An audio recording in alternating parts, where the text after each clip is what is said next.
Ladies and gentlemen, friends, currently in the Education University of Hong Kong and those watching us via the Facebook Live, welcome to the Global City Roundtable 2022. It's organized, kind of annual major event organized by the Academy of Hong Kong Studies, the Education University of Hong Kong, aiming at promoting dialogue, not just among academics, but hopefully kind of engaging dialogue between academics and opinion leaders, policymakers, as well as other stakeholders who are able to make impactful changes to our society, to our global cities around the world. In the past years, we have covered topics like the middle class, multilingualism, ethnicity, young people, and so on. And every year we have very fruitful dialogue among us. And particularly, I very much enjoyed this kind of dialogue among participants from global cities around the world. This year, our focus is on Asian global cities, mobility and openness.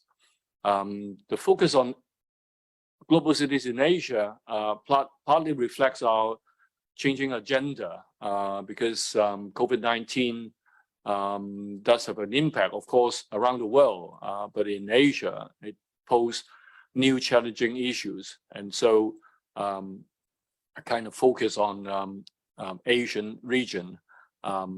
Promises to bring us refreshing ideas as well as probably new insights. And the question of openness, of course, is an issue that we are now all working on. But this year, when I think about the topic of discussion, I'm thinking about a kind of agenda setting exercise in the sense that we're hoping that, you know, it is not just arriving at the conclusion or just some rough idea in this round of discussion, but hopefully that we can open up the agenda about mobility and openness, not only about the extent of openness and mobility, but also what sort of strategy should be followed in order to promote genuine openness and genuine mobility, but because at the end of the day is the well-being of ordinary people that we really care in the discussion of global cities. Today our discussion will be mainly divided into three parts. Right from this morning, we would have a policy dialogue and then a public discourse. And then in the afternoon, we are very fortunate to have Professor James Farrer to deliver a keynote speech on Shanghai as a global city. But without further ado, I would like to kickstart this morning's policy dialogue with very honored to have Dr. Wendy Hongwen with us. She is currently a member of our Legislative Council. She is actively engaging in policy making. Before joining the Legislative Council, she authored a very important book. In Chinese, it's called 兩個香港的離合之路. She talks about a divided Hong Kong between Hong Kong #1 and Hong Kong #2. Both sectors, of course, would have to face the challenge of globalization and Hong Kong becoming a global city, but their fortunes diverge. It is a very important issue, not only for Hong Kong, but definitely for all global city studies. And recently, she put forward the idea of setting up some kind of Hong Kong Temasek investment corporation. And well, now we just read the policies address put forward by our new chief executive, Mr. John Lee, and we find the idea of Hong Kong Investment Corporation in that new policy initiative. So that's explain how impactful it's Wendy's idea. She was a consultant before start working in think tanks and actively joining political affairs. So in fact, she requires no introduction. Without further ado, I would like to give the time to Wendy. She would open up the agenda for us, and we can start a fruitful dialogue on the issues related to mobility and openness. Wendy. Good morning, everybody. Thanks, Professor Lui, for inviting me to speak at the 2020 Global City Roundtable. I would like to say hi to Dr. Yang, Dr. Law, and Dr. Lai. I'm so sorry that I cannot come to the venue in person because, you know, we are now working in mountains of files and oceans of meetings. I have 5 meetings today. So yeah, I'm so sorry that I have to attend the meeting remotely. But Professor Lee, you are, thank you for your introduction. I believe, you know, your books are, all of your books are must read for people like us who would like to know more about the society of Hong Kong. And I think the theme for this year, Asian global cities, mobility and openness, is a topic that matches with the current situation. Globalization has always been the fundamental driving force of Hong Kong's development and evolution ever since its inception in the Intraport. However, it is now very urgent for Hong Kong to explore a new path towards globalization, considering the deep-rooted conflicts that have been troubling the society. So I would like to share my views on such a new path for Hong Kong and my practices on the platform of Hong Kong Legislative Council. Now, let me start sharing my PPT.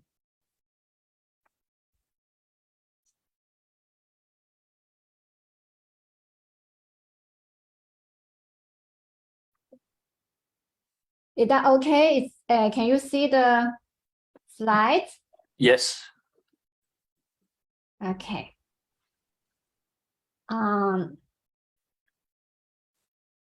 Okay, the title of my presentation today is Explore a New Path Towards Localized Globalization for Hong Kong. What does localized globalization mean? I will explain in a few minutes. My presentation will include 3 parts. First, I will introduce briefly the global background. We are evolving from a hyper-globalization towards limited globalization at current stage. And Hong Kong has entered a model of rootless globalization. So my objective is to explore a new path for Hong Kong in the future. Now, let me give you the background. Globalization started to advance rapidly after World War II and entered a new stage of evolution from 1970s to 1980s because of 2 reasons. For one thing, China, with 1/5 of the world's population, began to reform and open up, 改革开放, and it has actively participated in globalization. This has provided a great impetus for globalization. The second reason, neoliberalism, 三极有主义, emerged in developed countries such as the US and the UK during this period and gradually become the dominant mindset in the society, the essence of which lies in the liberalization of market, trade, and investments, particularly led by the government of Ronald Reagan, and in the United States, and Margaret Thatcher in the UK. The development economies of the West began to reform with further market deregulation and privatization in a lot of sectors. And the government gradually withdraw from social provisions, reduce regulation on capital flow, and promoted financial liberalization and exchange rates liberalization. Furthermore, international institutions like WTO, IMF, and the World Bank were established to promote global economic, trade, and investment liberalization. So, globalization thus came to a new stage with significant developments. In the previous stage, globalization was dominated by global trade of final products, 即係商品嘅全球化final products, with which the production process of the enterprises were relatively confined to a single place, while the products they manufactured were sold worldwide through global trade network. In this aspect, the scale of foreign direct investment, FDI, and the cross-border capital flow were relatively small. So in this stage, globalization is relatively superficial. But under the impetus of neoliberalism, large-scale cross-border capital flow began in the 1980s, and global FDI expanded rapidly or dramatically. And the global flow of final products has transformed into global flow of capital. Companies were no longer confined in a single place, and they became multinational enterprises, MNC, through international investments, and they moved the production of services to more cost-effective locations, thus establishing their transnational production and sales system. This model has evolved further. Some companies broke down their entire supply chain and relocate every segment to the most efficient place and then integrate them back into the final products. So through such a process, some companies even only retain a few core functions like branding, marketing, R&D, while outsourcing the non-core functions such as production and procurement to external firms. Many companies in such structure has formed the global supply chain through horizontal integration. So during such a process, multinational companies have snowballed and expanded their business worldwide. And they became the key player of global value chains and the most important driving force of globalization. Since then, the paradigm or model of globalization have changed significantly with profound implications for the world. Things shifting around the world include not only the final product, but also capital, production, equipment, product design, technology, producer services, jobs, and even the whole industries and sectors. So compared with previous stage of globalization of final products, globalization at such a stage has greatly developed in terms of depth and scale. So it is called hyper-globalization, 超級全球化. Especially after 2000, with the development of the internet and the communication technologies, coupled with China's access into WTO, the wave of hyper-globalization has swept the world. The rise and developments of hyperglobalization certainly have many advantages. For example, the transfer of technology and industry has led to integration of the late developing regions into the global supply chain and greatly accelerating their industrialization and modernization. The global allocation of supply chains by multinational companies has also greatly lowered overall production costs and achieved higher efficiency, utilizing the comparative advantages of different economies, and allowing consumers to enjoy products with much lower prices. The Global Industrial Division for Labor and cross-border trading has also significantly reinforced the interdependency among different countries and effectively curbed the emergence of large-scale wars. So after Cold War, globalization has been increasingly recognized as an irreversible trend. Those who oppose globalization are mostly considered politically incorrect. However, the consequences of hyper-globalization are not only rosy. After decades of development at high speed, the downside gradually appeared and severely erupted during the 2008 international financial crisis. The Western developed countries, led by US and the UK, are direct leaders of this wave of hyperglobalization. They dominate the WTO, IMF, and other international institutions, and they are the key rule maker of globalization. They have the largest number of multinational companies, and they have taken most of the profits and the high-end employment.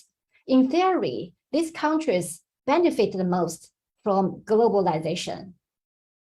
However, in reality, we see that over the past 20 years, the US and European countries have experienced a severe problem, i.e. the rapidly expanding wealth gap. The poor become poorer and the richer richer.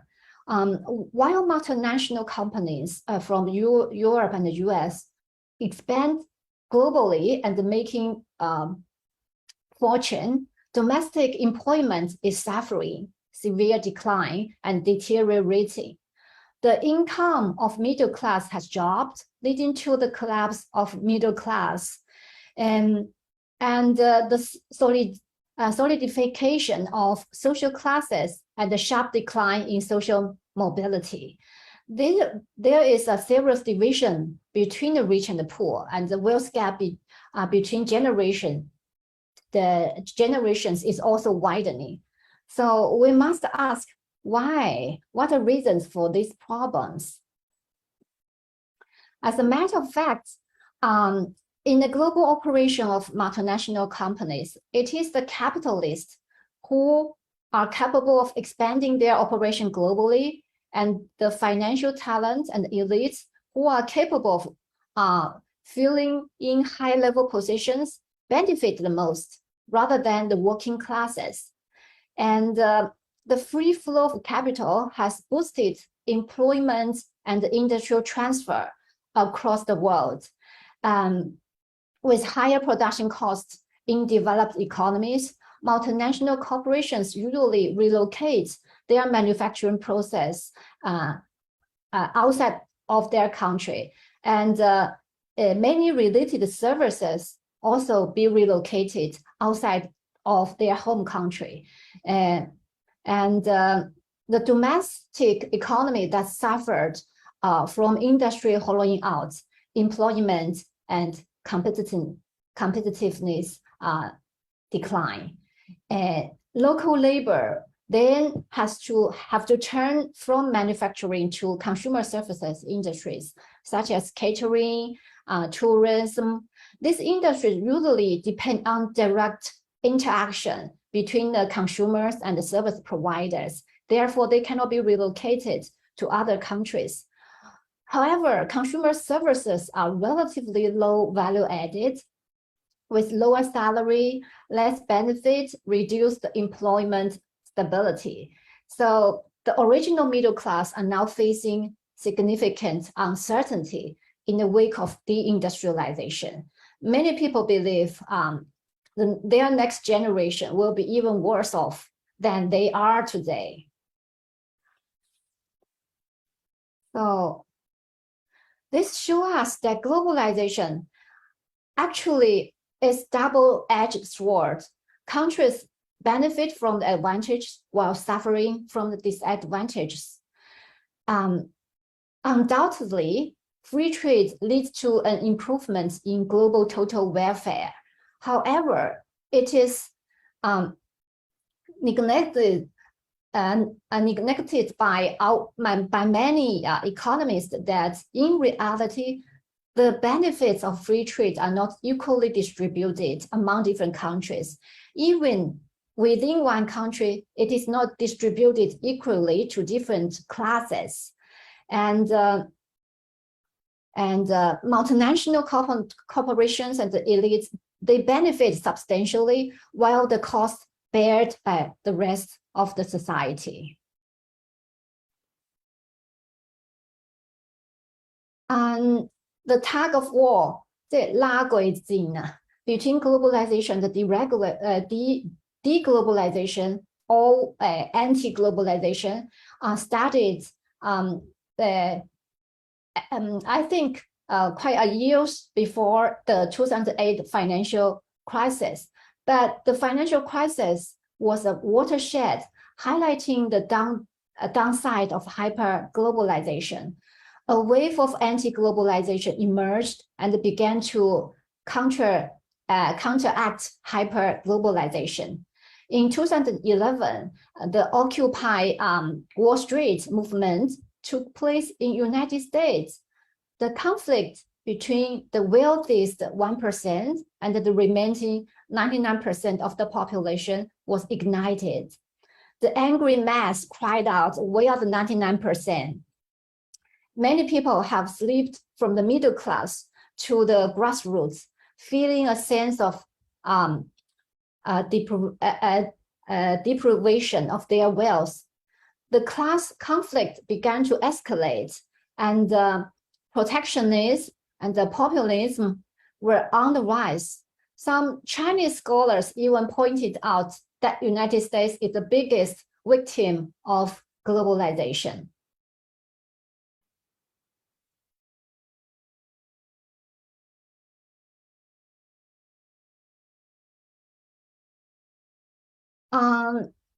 The COVID-19 epidemic is a once-in-a-century public health crisis. It has greatly exacerbated the tug of war between globalization and deregulation. On the one hand, the virus spread across borders and swept the world. Countries adopted various cooperation to fight against the outbreak, such as the R&D and the production of COVID vaccine. Moreover, digital globalization has also witnessed significant advancement since the epidemic. On the other hand, the isolation and the quarantine caused the suspension and disruption of consumption, investment, trade, logistics, and population movement. This has disrupted the operation of global supply chain, thus triggering the change in the trend of globalization. For example, during the pandemic, although European and US countries, they have advanced medical and public health system, most of the production of medical essentials like masks, disinfection materials, even medicine have been transferred to China and other countries in the region. The epidemic has interrupted the global supply chain, causing many countries to suffer from a lack of sanitary supplies and making the control of epidemic even more, difficult. In other words, COVID-19 has subverted the trust by many in the global production and consumption system. So our previous idea that we can buy anything with money and has been subverted. The concept of economic sovereignty began to draw attention worldwide. Many countries began to review the security of their supply chain. In particular, the supply chain of industries that might impact national health security and economic security. So countries started to push reindustrialization and restructure their economy. In addition, as the dispute between the US and China has escalated from trade to finance and technology, the deglobalization in technology is especially notable. And the relative decoupling between the two countries will further affect the evolution of globalization. A new model of one world, two markets is forming. So globalization has unquestionably entered a new phase, which many scholars call it limited globalization. Now, I will enter the second part, Hong Kong's rootless globalization. Rootless globalization in 廣東話離地全球化。I cannot find a better translation for this word, so I use rootless. Actually, from hyper-globalization to limited globalization, we notice the interaction and the tension between global and the local. The massive capital flow worldwide has led to the global movement of industries and jobs. However, the movement of population is not parallel to industrial movements. After all, it is much more easier for the elites to move, chasing opportunities, while the grassroots, they are much less mobile. And countries, cities, and the localities, they are even less mobile. They are rooted in a specific place. So the contradiction between global and local is thus created. In this sense, I think the downside of globalization is just the contradiction and tension between global and local. So Hong Kong's rootless globalization starts during the past 20 years. Actually, due to its unique historical background, globalization has been the fundamental driving force for Hong Kong's development and evolution ever since its inception as an entrepot. Ever since World War II, Hong Kong has undergone 3 transitions driven by changing trends of globalization and the evolution of China's role in globalization. I summarized the 3 transitions it experienced since World War II. The first one is from an entrepot to made in Hong Kong. It took place after the establishment of the People's Republic of China in 1949. Due to Cold War and the embargo from the United Nations, Hong Kong's role as an entrepot between East and the West is difficult to maintain. The city was then transformed into an export-oriented processing industry and manufacturing basis. Hong Kong was then the world's largest exporter of 10 consumer goods. And next stage, starting from 1980s, Hong Kong started to transform from made in Hong Kong to made by Hong Kong. It happened after China's reform and opening up. Hong Kong began to relocate manufacturing industries to the Pearl River Delta in Guangdong and further to other provinces in the mainland, but kept trading, logistics, accounting, financial services, and other supply chain services in Hong Kong. So Hong Kong became a producer service base in the new globalization system of China production with consumption. And the third transition take place since 2000, when hyperglobalization has advanced exponentially with China's access to the WTO and its deep involvement in globalization. The demand for capital flow and deployment between China and the rest of the world has increased significantly. Hong Kong's highly liberalized financial system and the internationally aligned legal system have further strengthened its international financial function. Hong Kong has then become an offshore financial center, providing a wide range of financial services to facilitate China's integration with the rest of the world. So through these three transitions, globalization has been a fundamental force for the development as a modern city.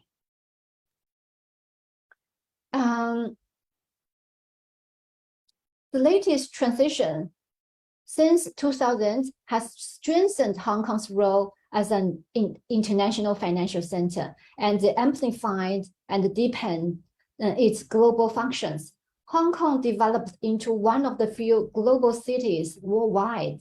It has constantly been regarded as the world's freest economy and ranked among the top in terms of overall competitiveness, business environment, international financial center, etc.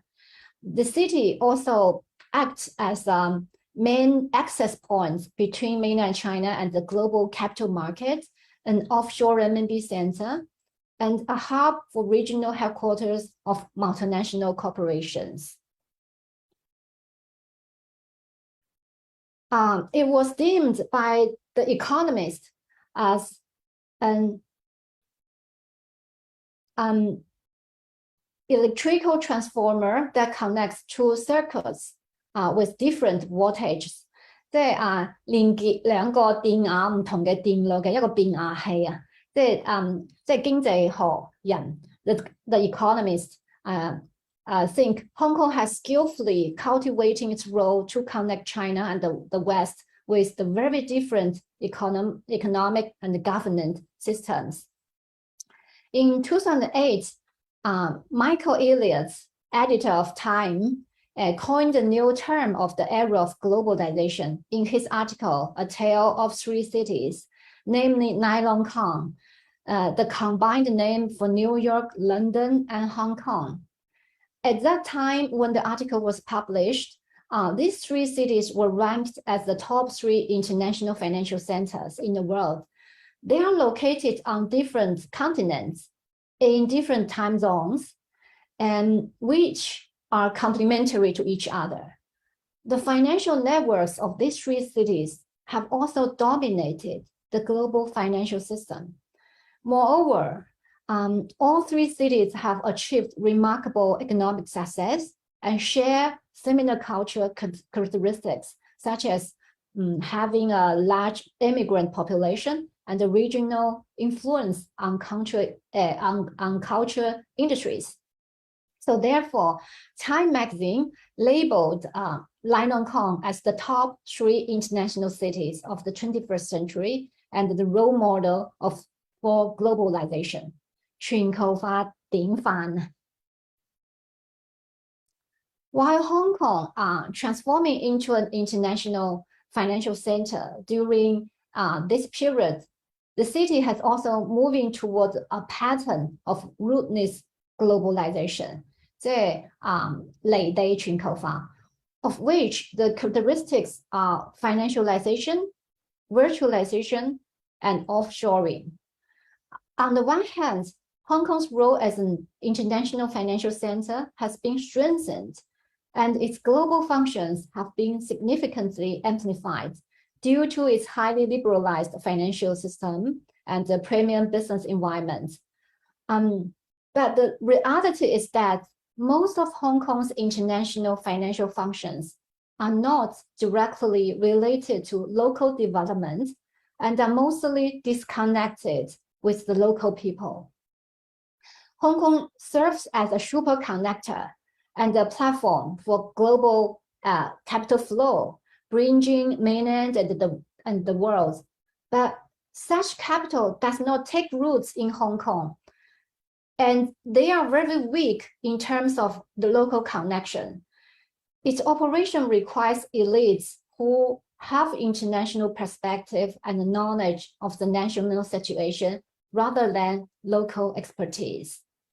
And Hong Kong's international financial function is disconnected with local lives of most local people. This is the first reason why I call it rootless globalization 類地全球化 or disconnected globalization. By rootless here, I mean out of touch or detached from the local situation. The second reason for the rootless trend of Hong Kong's globalization is that while Hong Kong's role as an international financial center has strengthened, its function of providing producer services to the manufacturing industry in the region has been significantly weakened.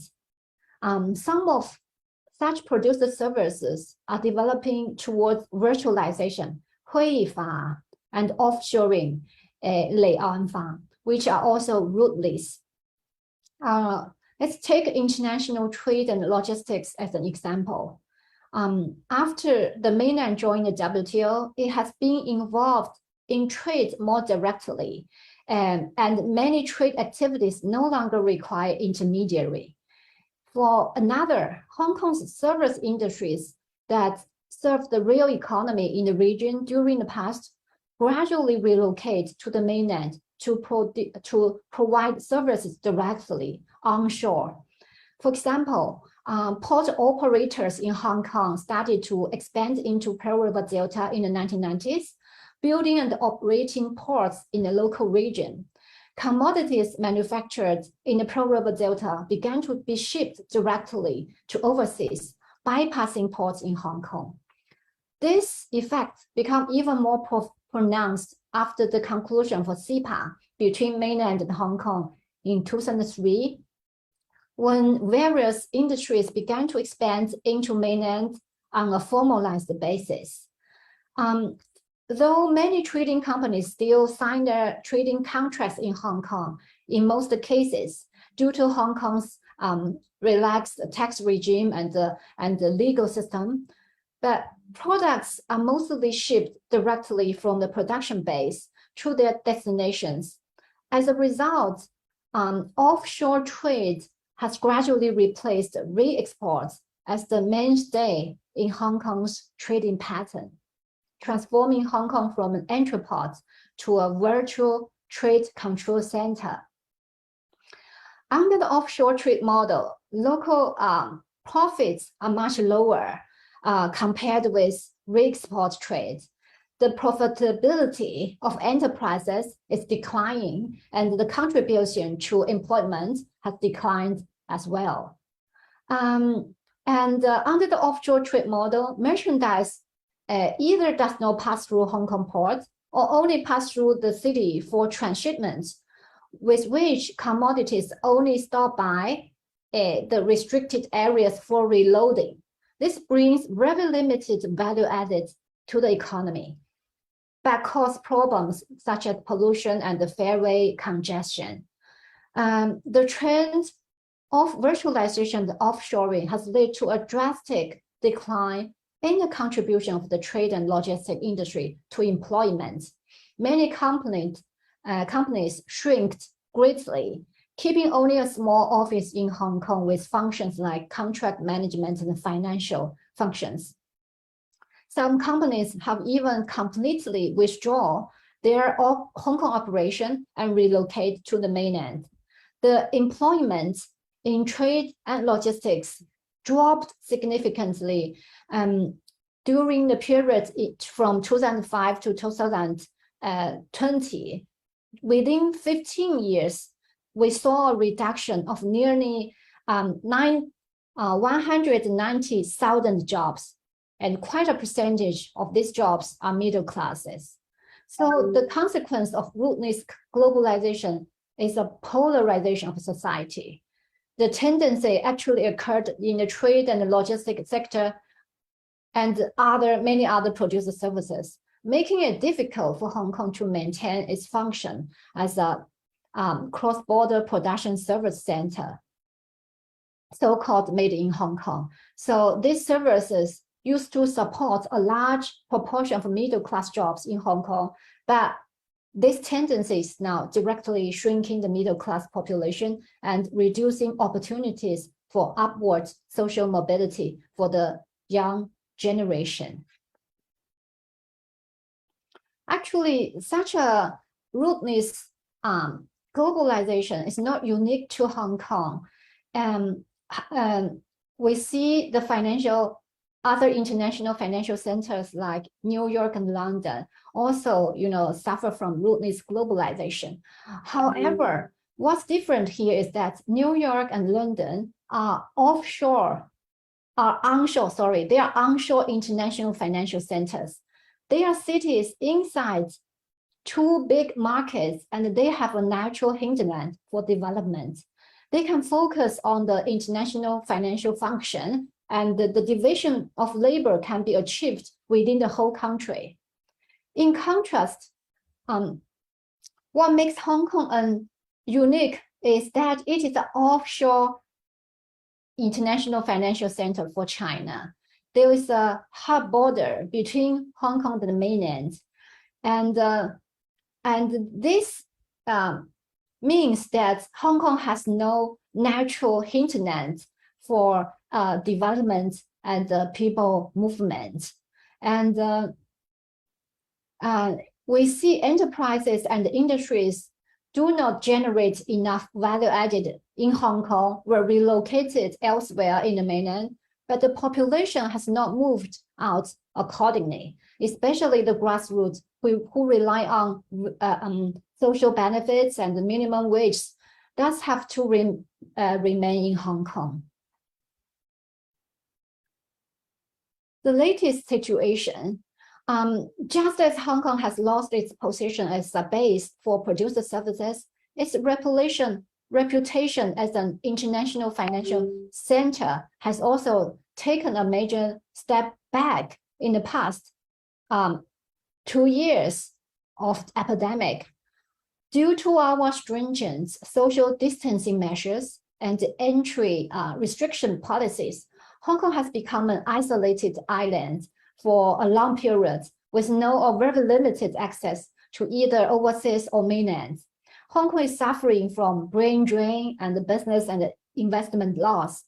Even nowadays, the daily passenger flow at the Hong Kong International Airport is still less than 10% of what it was before the epidemic.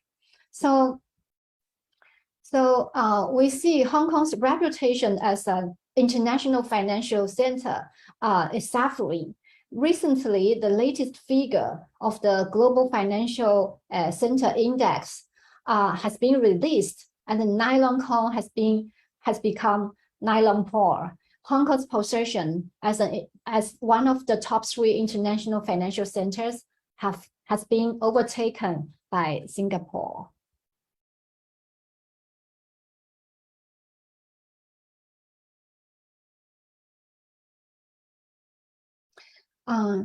The cost of rudeness globalization, we can see that over the past couple of decades, Hong Kong's international financial function and its position as a superconductor have been significantly boosted, turning it into one of the few global cities and international financial centers in the world. However, in this progress, not only has the manufacturing industry been mostly drained out, but the producer services supporting the economy has also suffered from virtualization, offshoring, and hollowing out. The economic structure has shifted from being supported by 4 pillars to only relying on one single support, that is the financial sector. And even though the financial sector is booming, many international financial business are in fact only regarding Hong Kong as a transition platform. They won't take roots locally, and they have little connection with the local economy and the social development. Although their contribution to GDP has been increasing, the contribution to employment has been very limited, and only the elites can benefit from it. The consequence is an increasingly polarized society, with the poor becoming poorer and the rich getting richer. The middle class is shrinking, and the young generation has less upward social mobility. So it can be said that this is a development pattern of rudeness globalization, in which the global function is prominent while the local interests are neglected. in a sense, I think the anti-extradition bill movement in the 2019 is essentially an anti-globalization movement. So I think it is now urgent for Hong Kong to explore a new model for participating in globalization, a new pattern with which the new local community and the population can also benefit. I think, so we need to reshape the interaction between globalization, between global and local. The new pattern of globalization does not mean sacrificing Hong Kong's role as an international financial center or abandoning its global connections.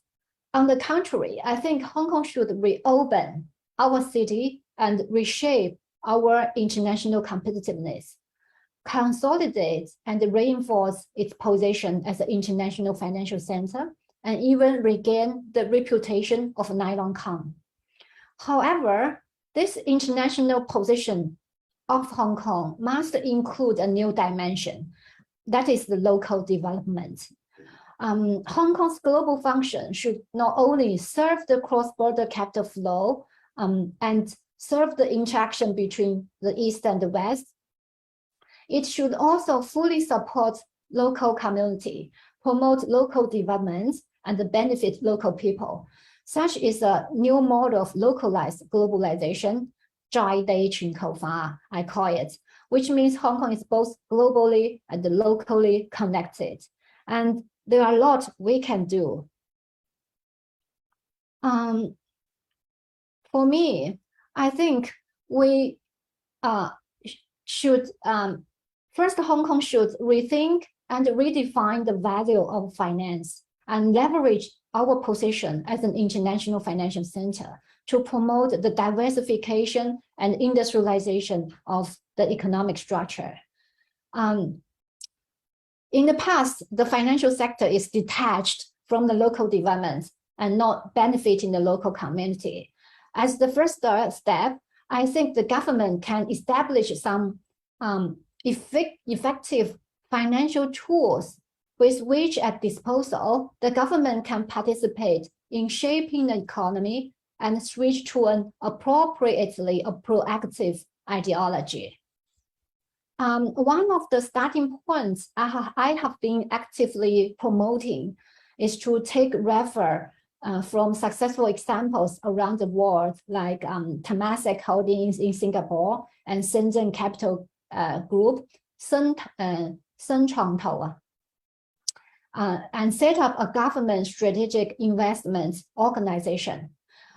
Such an investment arm of government can draw upon the funds of future funds, which was established in the 2016, and the Hong Kong growth portfolio, which was established in 2020, both of which have not been fully utilized to their full potential.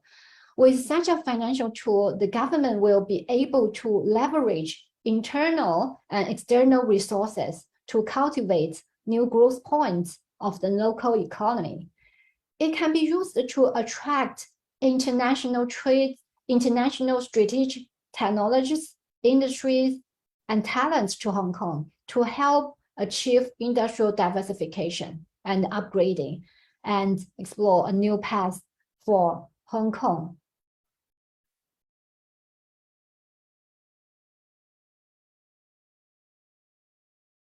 I think the establishment of the government investment arm may serve several strategic purposes. First, it will encourage the government to shift its governing philosophy from laissez-faire to appropriately proactive. And it will force the authority to review the strategic positioning and development direction of Hong Kong in the future and provide guidance for the investments of the Hong Kong investment of the newly established investments arm.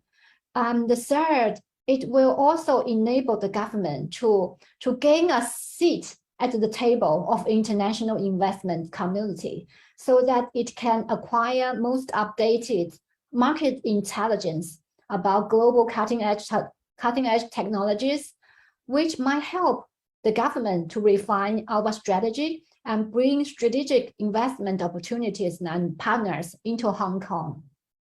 And finally, I think it will also encourage the society in Hong Kong to take a longer term and the multi-dimensional view on evaluating the investment outcome and Hong Kong's longer term development.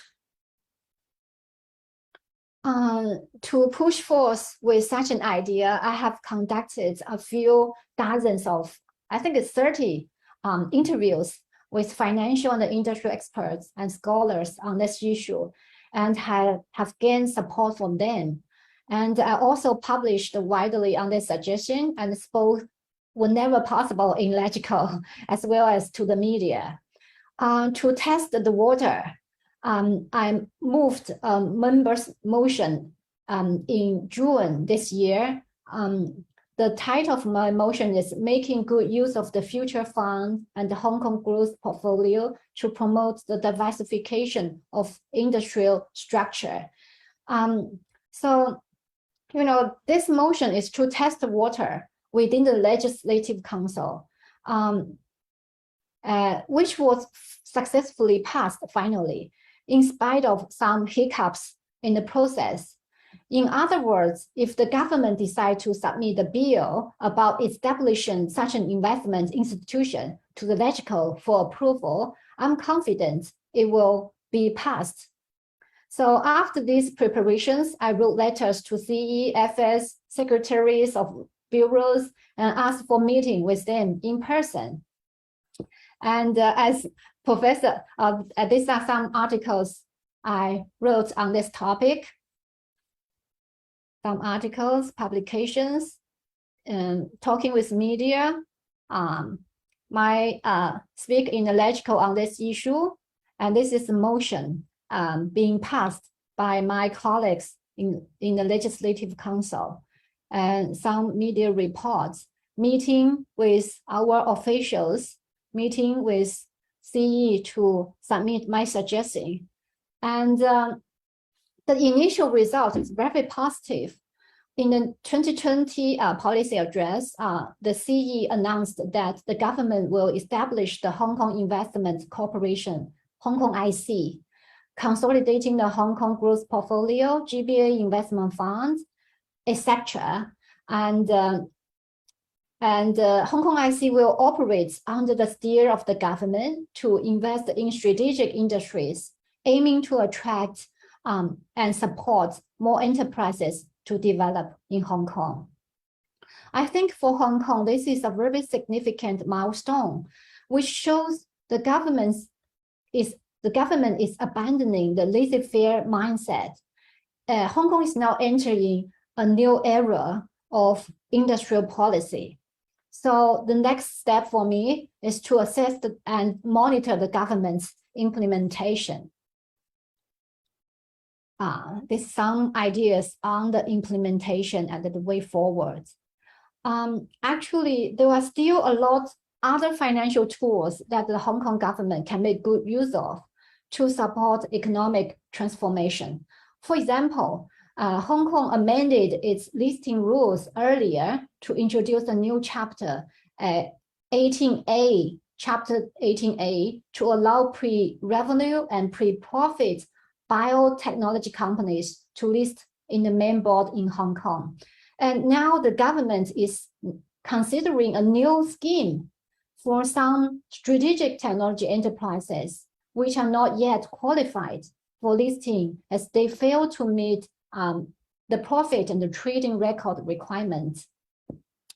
I think a loosening of listing rules for technology firms can extend the depth of the local stock market, benefit the development of Hong Kong as an international financial center. But listing in Hong Kong alone may only benefit financial sector. Can we consider introducing other complementary measures so that these technology enterprises that list in Hong Kong may also consider expand their R&D or other business into Hong Kong, thereby contributing to the development of Hong Kong's other technology industry. This is an idea I'm now studying. Or can we promote other? I have some other thoughts on utilizing financial tools to help achieve industrial diversification. It includes can we promote the cultural and the creative industry with technology venture capital model? We may consider establish culture and the creative industrial investment fund and provide angel investing, seed investing, venture investing, etc. to the culture industry. We may also consider establish IP exchange to promote IP industrialization. And other ideas may include setting up data exchange, promote cross-border data exchange and the development of digital economy. And carbon exchange is also an area that may help promote the development of local green industries. So the overall idea is to refine the essence of finance and serve the local economy. This is my idea on the chapter 18C, some idea on culture industry. And now the second approach, I think, to shift China's path towards localized globalization is to reutilize Hong Kong's international connections to promote our economic restructuring. For example, Hong Kong is a free trade, free port with the most convenient and streamlined customs administration. Together with the legal system and low tax rates, Hong Kong is an ideal location for global supply chain management and then attractive to industries whose production process involve complex global supply chain. In this field, I have shared a lot of cases on local media. Take the technology sector as an example. Some high-tech products involve a huge number of parts, and thus they have a very complex supply chain. Examples include automobiles, aircraft, artificial satellites, etc. I think such industries have potential in Hong Kong with appropriate policy support. I believe some of the audience may doubt and ask in your minds, what produce satellite in Hong Kong? Actually, just tonight, together with my team, I will visit the manufacturing base of a company in Zhangguo. This company plans to manufacture artificial satellites in Hong Kong to serve the regional markets. I did an in-depth interview on this company before and published the case study in local newspapers a few weeks ago. Why Hong Kong? I just listed all the reasons here.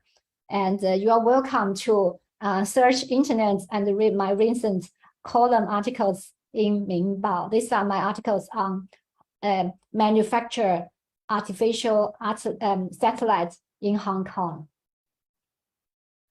So I think Hong Kong has great potential in high-end manufacturing, and it can be extended to other areas which greatly contribute to industrial diversification in Hong Kong. In addition, in the area of digital economy, data has become an important factor of production and a strategic resource for economic and social development, comparable to oil in the industrial age.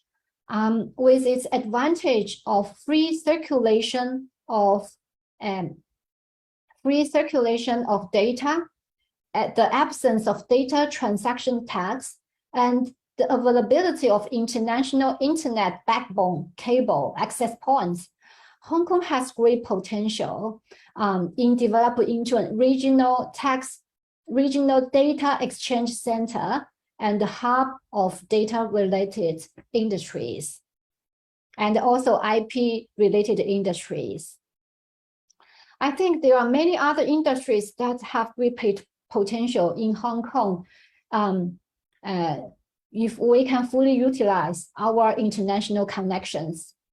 For example, industries that can help the mainland to develop their outer circulation or under the one world, two markets globalization paradigm.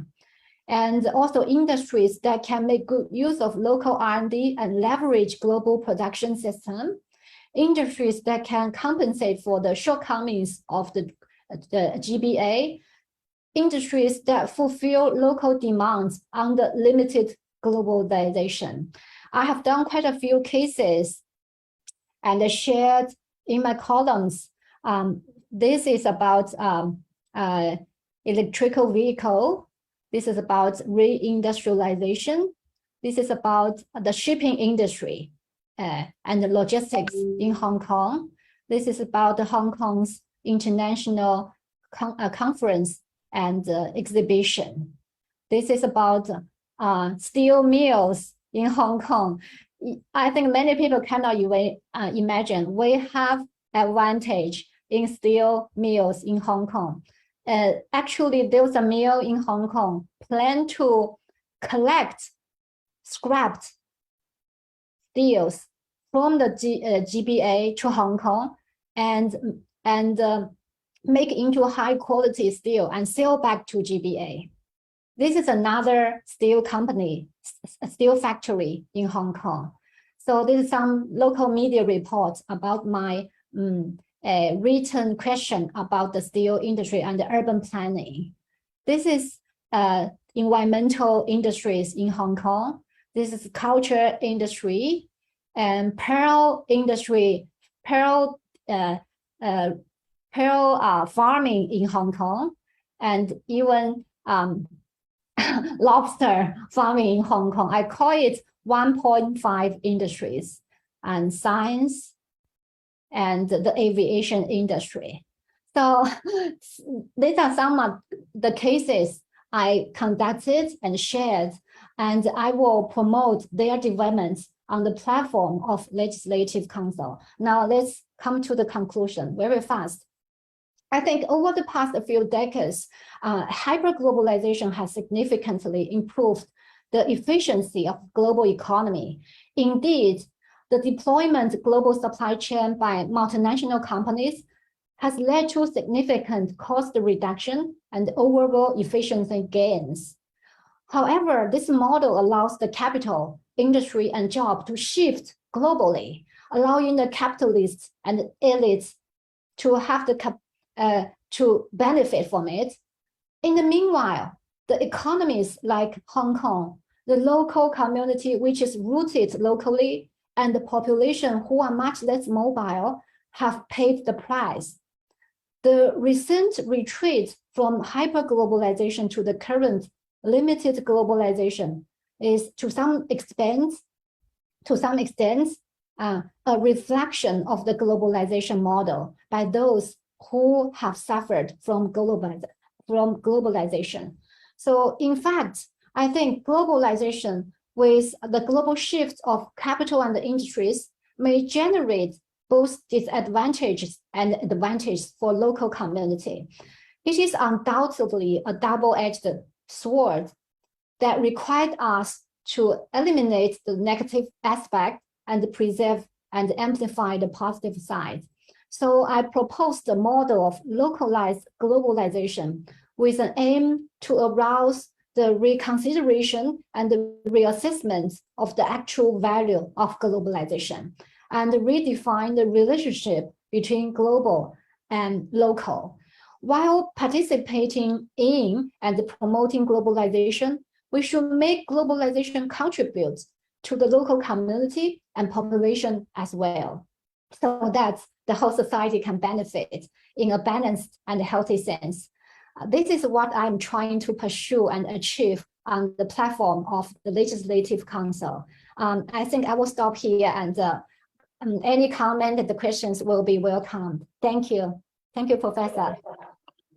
Thank you, Wendy. It's very thought-provoking presentation, and I thank so much for you set out a very important agenda that, it's not just about after COVID-19 that the future of Hong Kong just rests upon reopening and restoring what we call the normal, but more important is to look at the distributive part of the outcome of globalization. And I really appreciate your effort in pushing the government to change its role, setting up the Hong Kong Investment Corporation, and your very impressive efforts of really looking into different new initiatives in industrial development in Hong Kong, and coming up with very concrete proposals about what to do. It's that's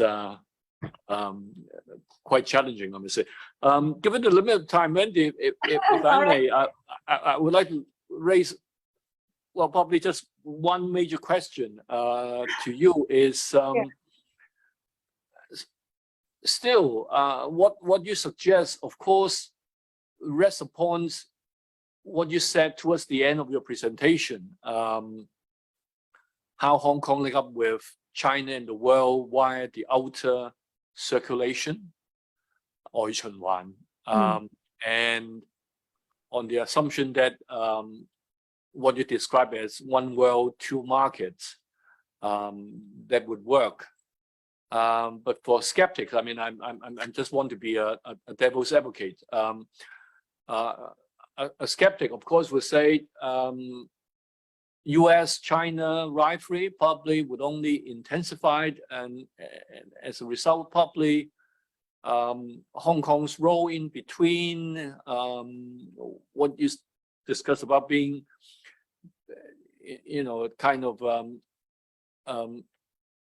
of electrical adapter and so on. That kind of role probably would also need to be look at again. I mean, it probably somehow would be shaped by contextual and geopolitical factors.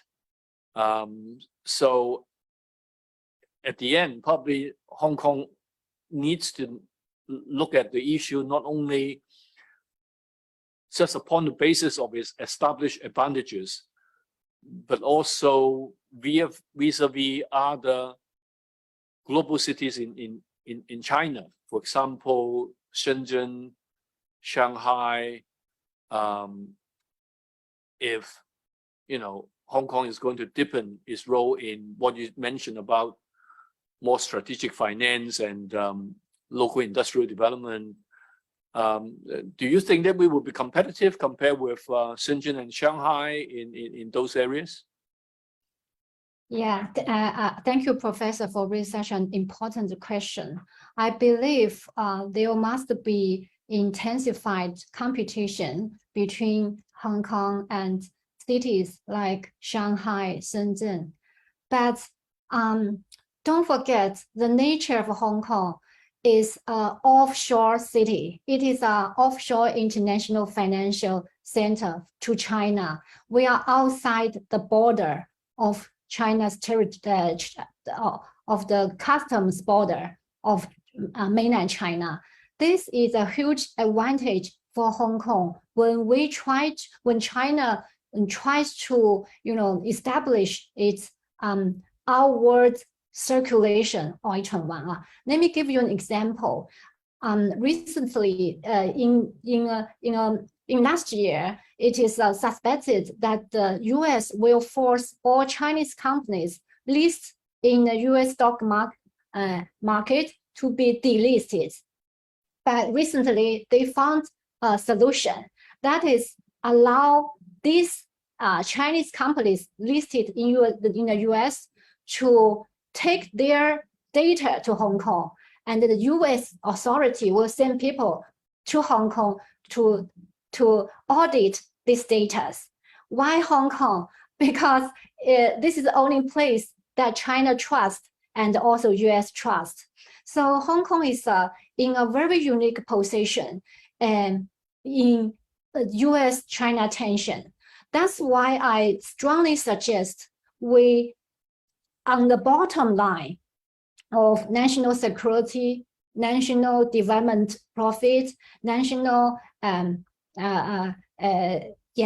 national security. We try to explore as bigger space as possible for Hong Kong to play its international role and to keep its unique characteristics, like its common law system, like its free ports and its simple tax regime, and reopen Hong Kong and reestablish our international competitiveness.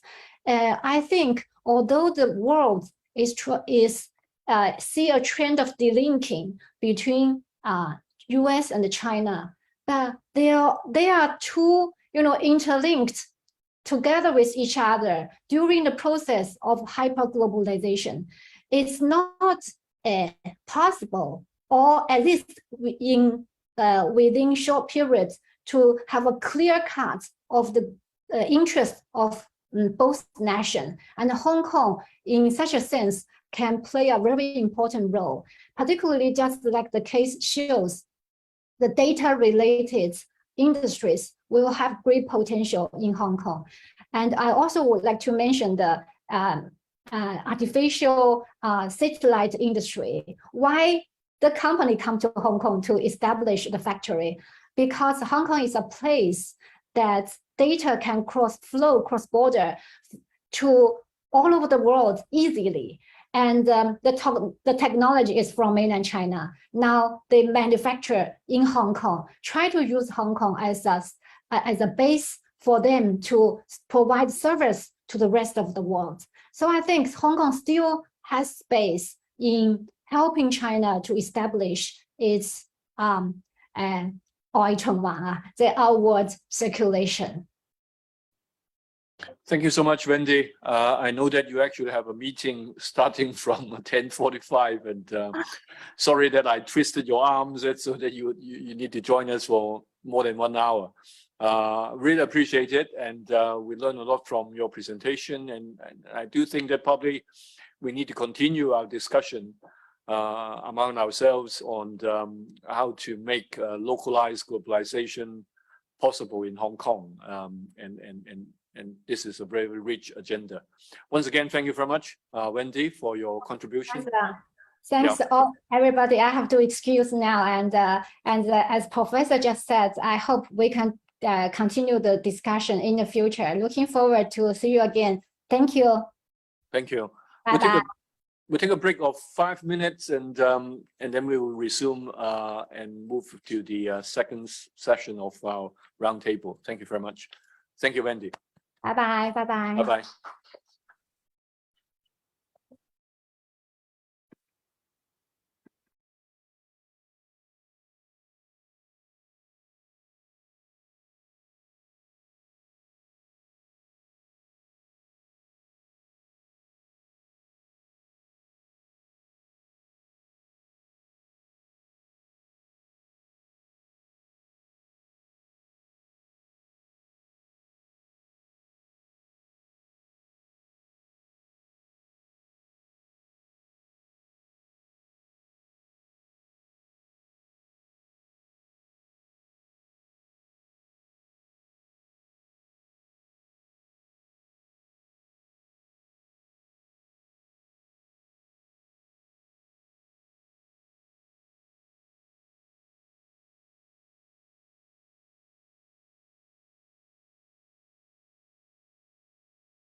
Welcome back to the second panel of the Global City Roundtable.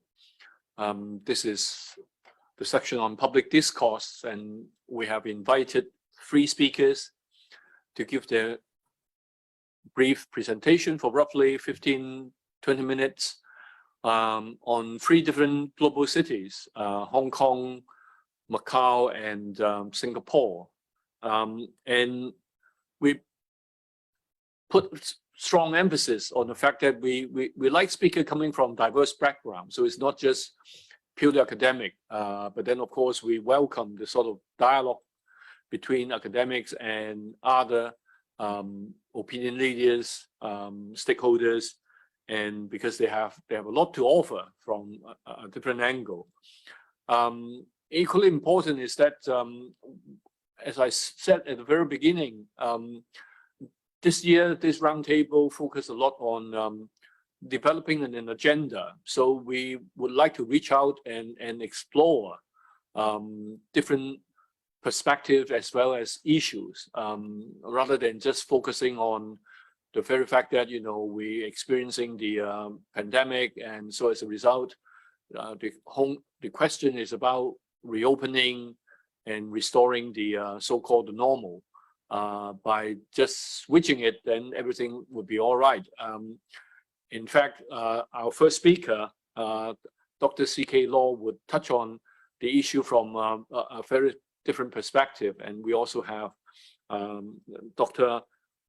Young and also Ms. J. Lai from Macau and Singapore, respectively.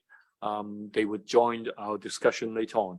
But let me first introduce Dr. Law. Dr. C.K. Law is the special advisor of the MWYO, very special think tank in Hong Kong, focusing a lot on the welfare of the young people. And he's also honorary senior research fellow of the Hong Kong Institute of Asia Pacific Institute Pacific Studies.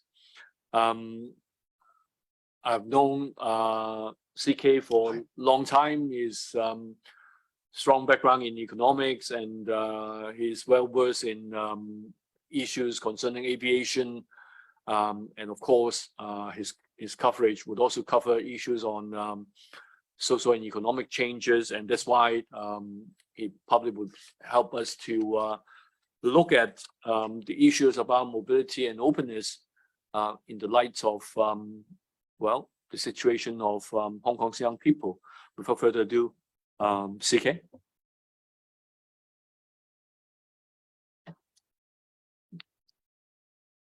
Hi, good morning, Professor Lui, Stephen, ladies and gentlemen. It is my greatest honor participating in this forum. I would like to share with you the observations and results of several studies undertaken by us. We, MWYO, is a think tank focusing on the youth welfare and development. In the presentation, I'll concentrate on the analytical part of our studies and skip the policy recommendations, of which you could review through our website, MWYO website in details. I would like to cover 6 to 7 related subjects today. Obviously, the pandemic hit very hard on the youth employment. The youth unemployment rate increased very, very rapidly in the first year of the pandemic, particularly for the 20 to 29 age group. The unemployment rate increased from 5.8% to 11.9% in 3 to 4 quarters time. And we also estimated that the overall unemployment rate, particularly due to the pandemic, for the economy as a whole, that would increase by more than 0.42% if we compare to normal recession time.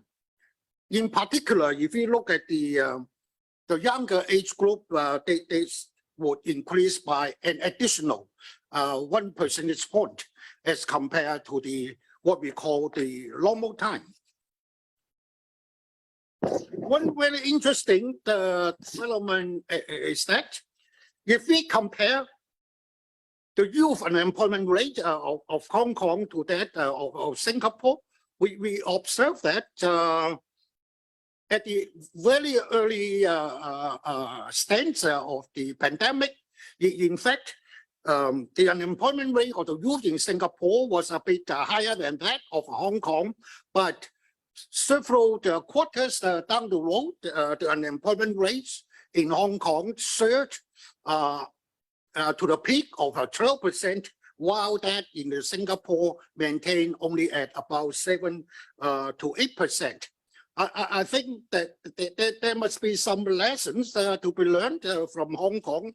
Hopefully, in the future, the academics, the think tanks, and also the government should review the economic structure, the employment structure of these two cities in order to find some solutions that probably in the future that hopefully the younger population of Hong Kong would not be much affected under the recession or pandemic-related situation. Other than the overall situation, we also attempted to examine the differential impacts of the young population in Hong Kong in various economic sectors. Of course, under this current pandemic, we found that the young people working in the retail sector, followed by other export sectors, they were hard hit mostly. And in fact, if we compare the different age group, the one between the 20 to 29 and the one between 30 to 39, the younger age group again was having a much higher unemployment rate.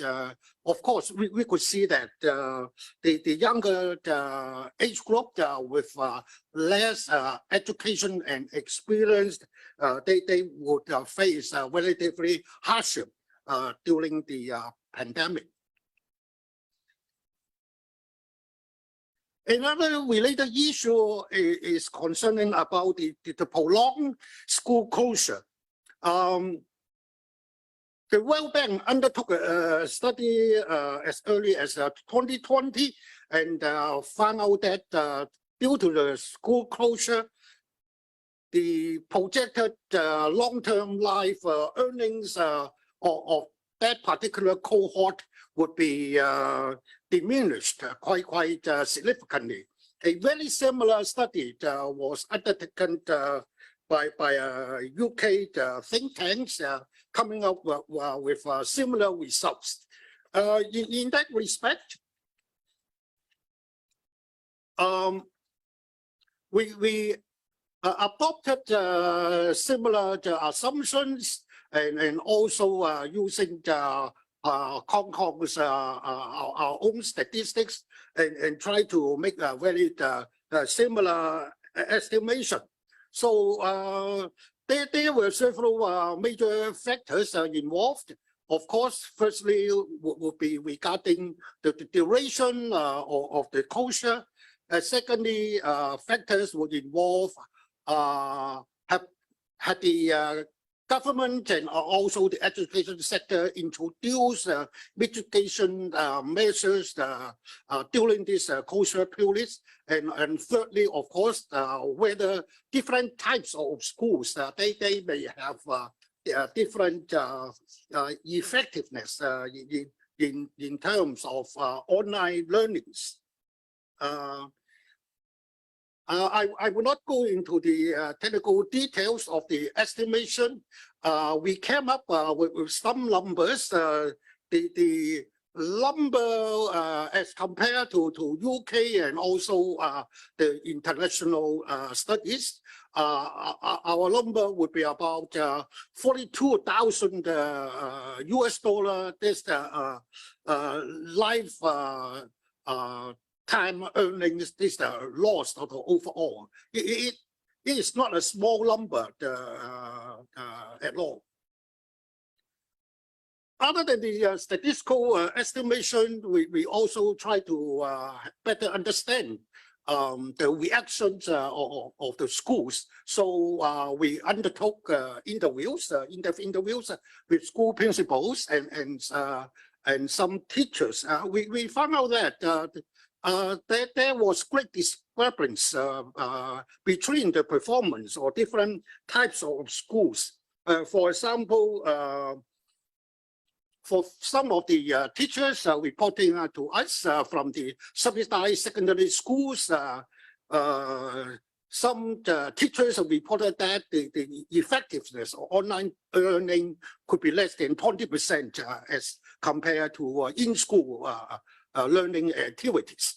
But on the contrary, there were a couple of schools they considered that the online learning could even provide more superior experience in learning the results for the students.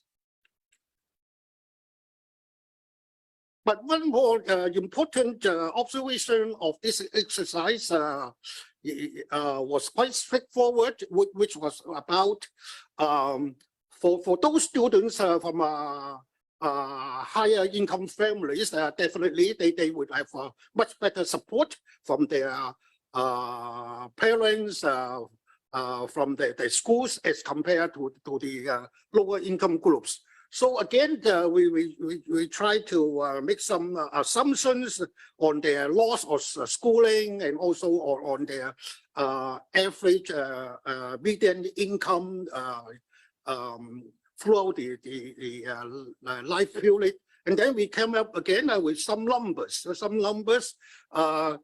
numbers highlighted that the loss of lifetime earnings of the lower income families, children from the lower income family would be more than double of that of the higher income family children. So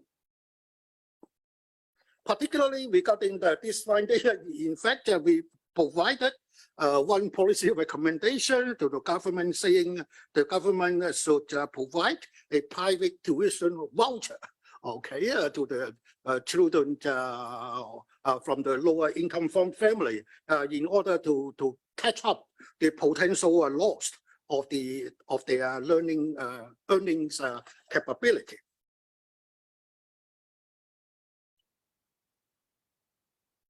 The third issue, we undertook a study very recently. What was about, of course, we understand the fertility rate in Hong Kong has been rather low for quite some time, but that runs into very sharp decline recently. So if you look at the numbers, from 2012, it was about 65,000 local births.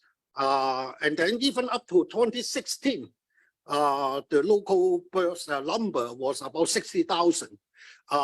It was particularly low, down to 36,000 only. That was a decline of close to 45%. A decline of 45% of local births in 5 to 10 years time. Of course, pandemic would be a reason, and also other political development in Hong Kong in recent years would have a significant impact. More than that, the current government abolished this policy of permitting mainland parents to provide to give birth in Hong Kong in the year of 2012. So we saw the peak of this number of birth by mainland parents in the year of 2011, the number was as high as 36,000. So the number was reduced practically to zero subsequently. So with all these numbers, we will be seeing that correspondingly, the number of high school graduates also declined very substantially in 10 years' time. It was down by almost 40%. Correspondingly, definitely this would have a great impact on the entire education system from kindergarten to university. And this would also have a very serious implication on the labor supply of Hong Kong and also the future economic development in Hong Kong.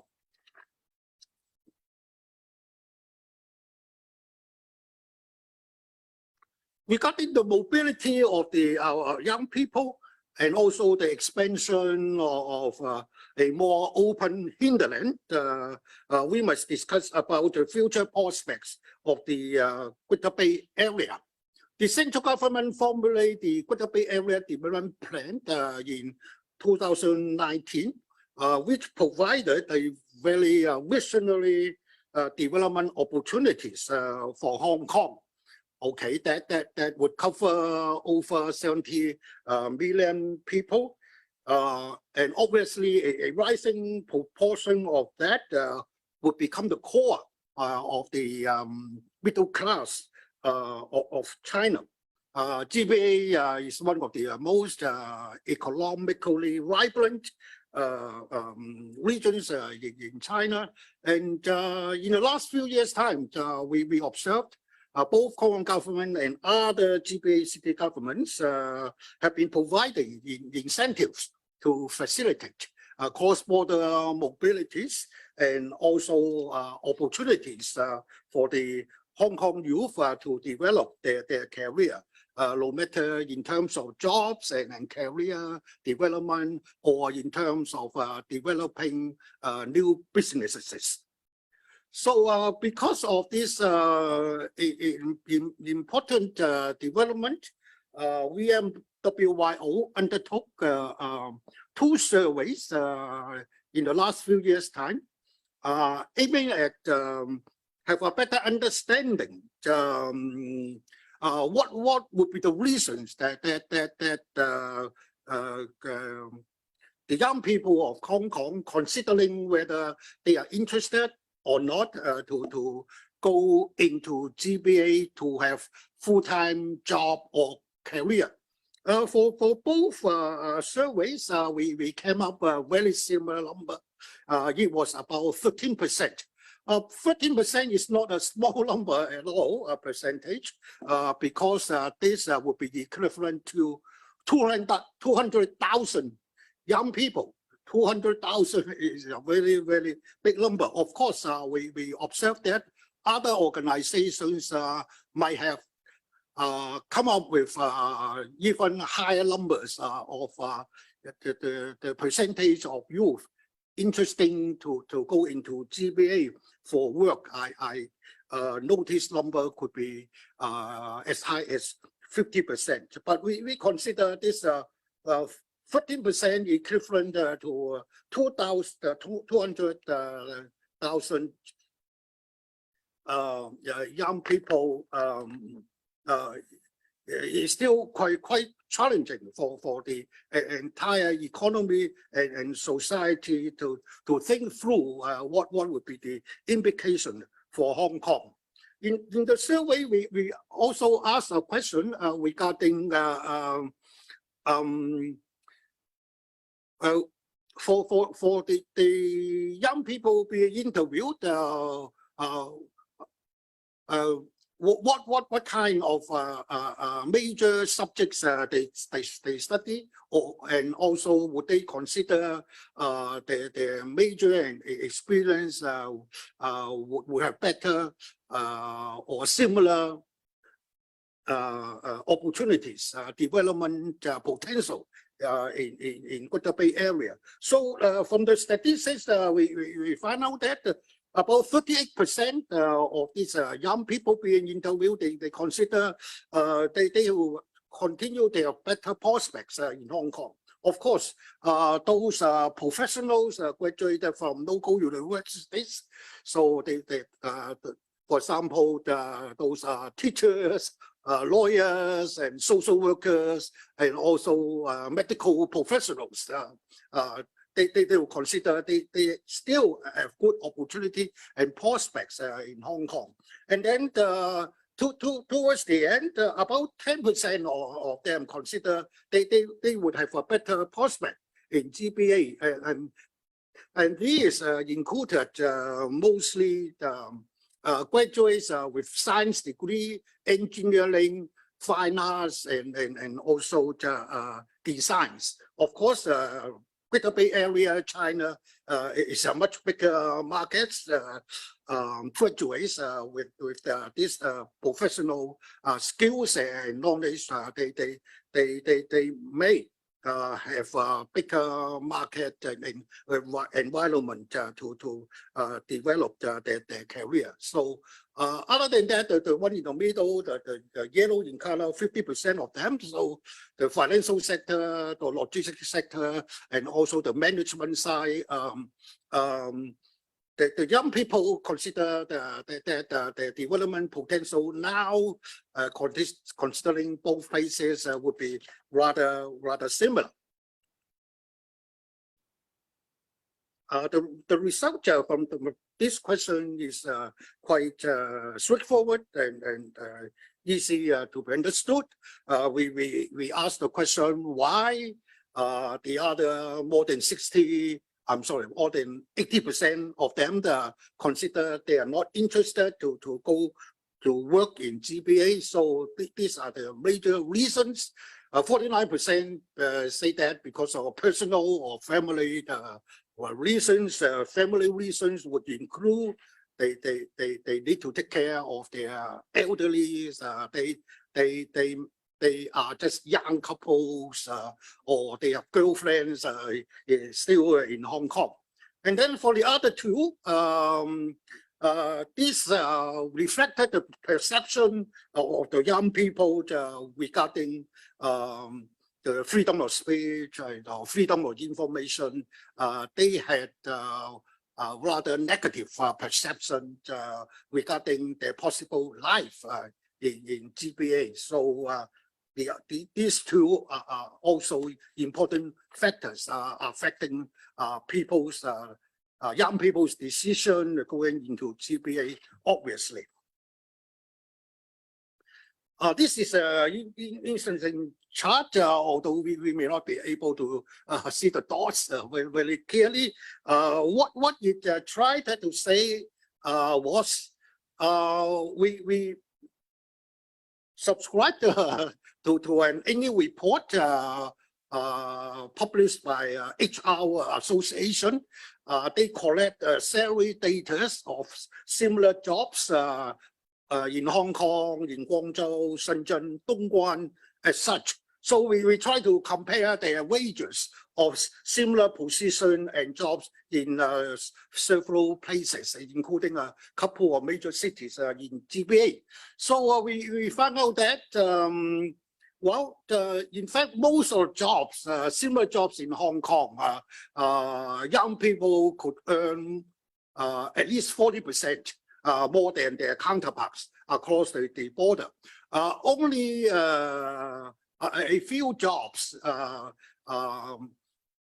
the salary offer across the border would be more than 60% of that of Hong Kong. So if you look at the job titles, these mainly included engineering manager, programmer, and so for these particular types of jobs, okay, related to IT, related to programming, and also related to management, the salary level across the border would be closer to those of that in Hong Kong. Other than this descriptive statistics, we also try to undertake a more sophisticated statistical analysis. We use the pulpit regression analysis using 0 and 1, the 1 representing the young people. They said they are interested to work in GBA, and then 0 as the one that they declined to go.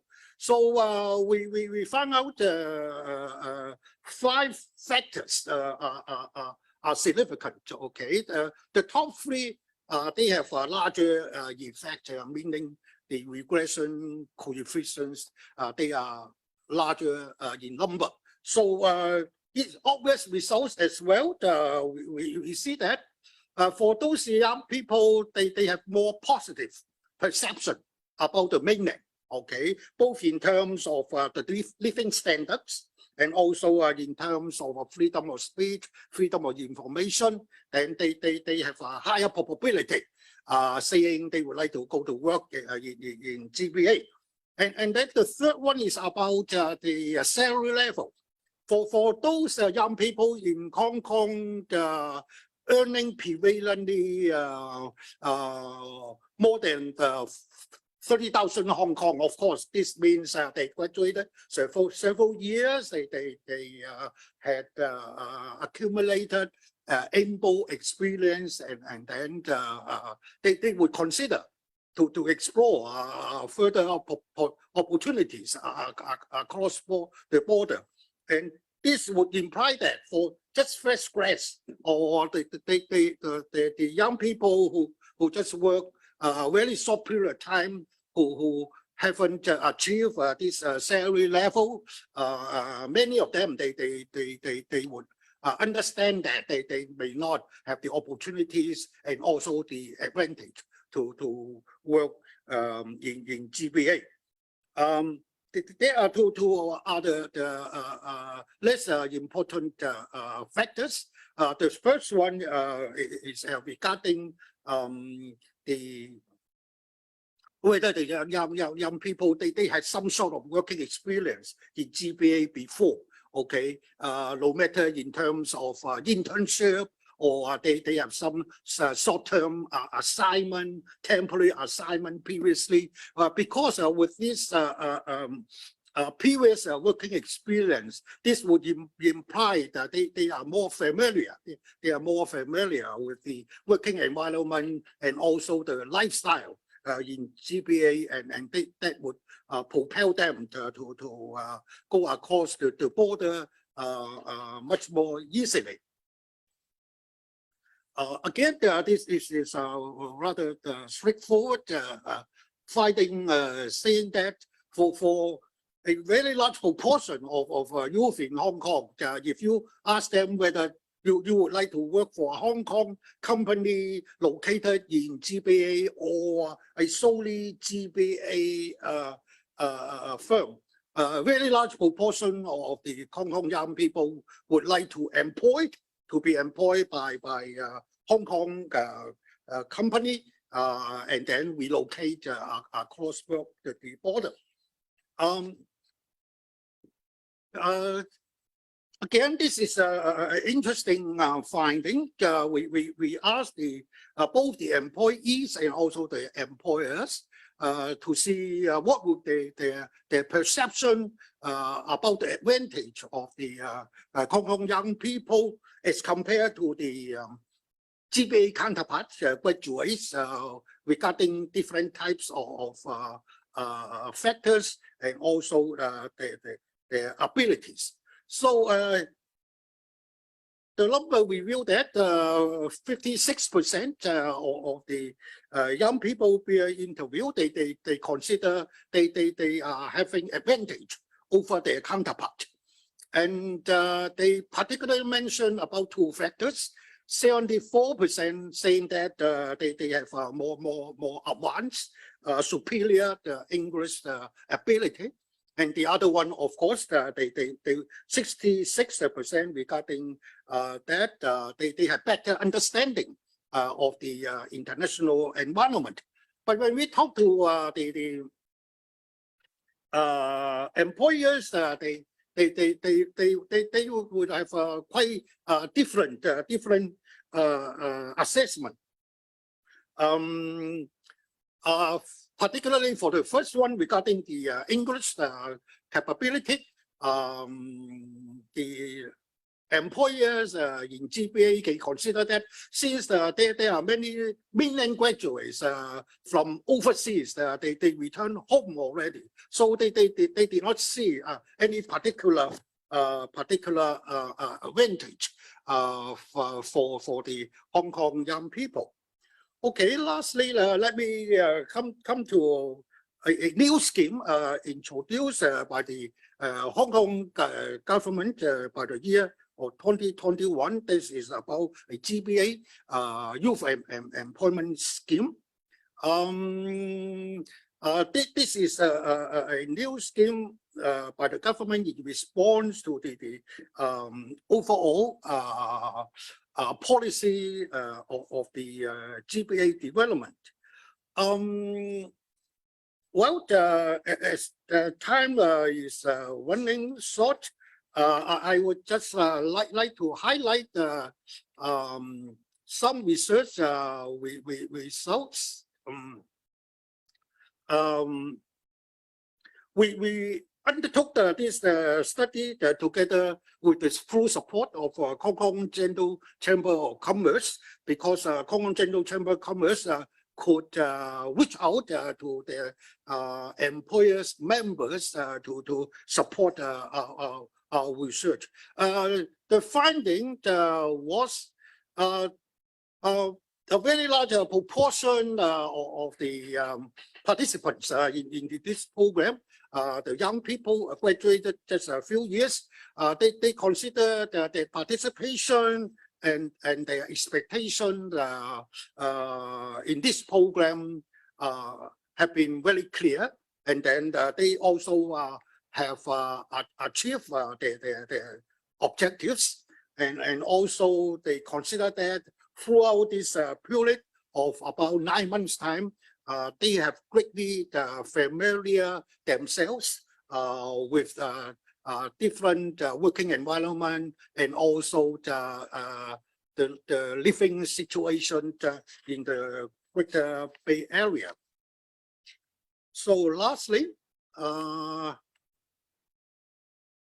so I would just like to sum up what we have just discussed. So we see that the pandemic would have had a great impact on the youth unemployment, affecting their outward mobility. And this prolonged school closure situation would have damaging effect on the lifetime earnings of this cohort of students, particularly for those from the low-income families. And also the very low fertility rate in Hong Kong, particularly in the last few years' times, okay, together with other restrictive policies, which result a very serious labor shortage in Hong Kong. And then the new schemes introduced by the government to facilitate Hong Kong youth career development, we consider so far the scheme has been successful. Okay, so I would like to run up my presentation here. Thank you very much. Thank you. Thank you, CK. Thanks for collating all this data carried out by projects under MWYO. They're very informative, and in fact remind us some very important issues concerning openness and how to cope with the pandemic in the context of potential impacts on lower income families, and as well as some of the students, and of course the context of regional development, whether that would play an important part in Hong Kong's future development. That would also be very key issues to be considered. Our next speaker is Dr. Yang Mingyu. He's assistant professor at the Department of Government and Public Administration, University of Macau. He's a political scientist. And quite frankly, when I invited Mingyu, and I fully understand that, this issues about global city doesn't really fall into his areas of research. But I must confess that in the past few years, when I read research on Macau, I must say that the book edited by him, Macau 20 years after the handover, and also the Chinese edition of that book, offer me very fresh perspectives on Macau and a lot of new ideas and exciting findings. So if I really want to ask for some sort of opinion and observation on Macau, it just simply can't stop me from asking Mingyu and see if he can contribute something to us. And this is the reason why we have Mingyu in front of us. Without further ado, Dr. Young. Okay, so let me share the PPT. Oh, wait. So it seems I am not the host, so I cannot share my PPT.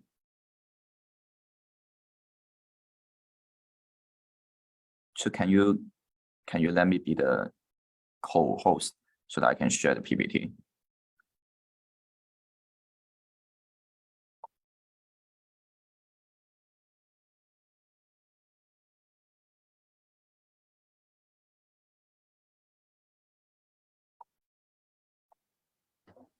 We're working on it. Okay. I think.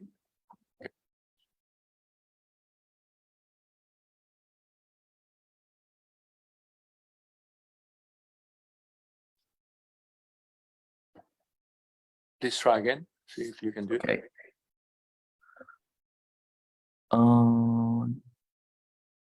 Okay. So how about I just share my screen so it seems easier. So can you see? Yes. Okay. We can see it now. Okay, start. Okay, so thank you again for having me here. So in these presentations, I will share some of my point of view that how Macau becoming global center of gambling, and also the transformations that Macau becoming a global gambling center in the past 20 years. And it is how it directly related to the current economic difficulty that Macau was now encountered since the pandemic. Okay, so first of all, I want to make a very quick overview. So how Macau, let's say, become a limitless small city, then it can able to become a global gambling centers. So if you read any books about Macau history, it will usually started to tell you, okay, Macau, the history was started since the Portuguese, they came to Macau in the middle of the 16th century, right? And we also know that together with Canton or Guangzhou, since the 16th centuries that these two cities together was a very important node of a transnational trade network, right? And because the border control policies in the Ming and Qing dynasties, that the foreign businessmen, when they finish the trade seasons, in the off seasons, they are not allowed to stay in mainland China, so they have to come to Macau. So which has made Macau a very different city if compared with other China cities at that time. There was a multi-ethnic, multi-language, you may say, community. For example, for the Portuguese, there was non-settled in Macau for over 100 years. They have their own councils, to conduct self-governance. So you can hardly imagine such things happened in other cities in China at that time. And later we know that because of the Opium War, because of the treaties of Nanjing, then Hong Kong took over the transnational entry port positions of Macau. So Macau's economy became very bad. So the Portuguese government started to think, okay, we need to do something to change the situation. So what is that? Just simply gambling, right? So that was the starting point of how Macau involved in such business. And okay, so finally, according to the idea of one country and two systems, so through the basic laws, the original political and also economic system will mostly maintained after 1999. So that was the general principle of the basic law, right? So that explains so why Macau, even today, there was the only city in China that gambling was legal, right? So it also make again Macau a quite exotic city, no matter for Chinese people, but also for foreigners. I think it is very likely one of the most common city in China that you are likely to see in the Hollywood movie. For example, what I'm here used was the James Bond film by the Skyfall. So a very quick summary was that what makes Macau can become used to have that possibility, the richest place in the world. I would argue it is the freedom and flow, which means that you have the freedom that can do something different in the mainland China, such like opening a casinos, and also flow, the flow for human resource, also the flow for money, and also for informations, and also maybe cultural interactions. So these two features that was defined Macau in the histories, and that makes it have the possibility to become the city of dreams. And later I will come back to these two features because I think it was very important for Macau to maintain these two features if Macau still want to be a global city. Okay, so the second part, we move to what happened since Macau was handed over to China. It not only was a change of the sovereignty, but it also a change of the economic structures and also the connections with China. Here, I just give you several examples. So the first chart told you that since the early 20s, the gambling industry becomes more and more important for Macau. So in the past 2 decades, average, it was around 45% in the GDP. And also we need to take a look about where of the money came from. And you can see, actually most of the investment came from either Hong Kong or mainland China. And who are the people that were consuming gambling? If you are familiar with Macau, you should know that mostly around 70% will actually came from the mainland China, either through the individual visit schemes or through the tourists, right? And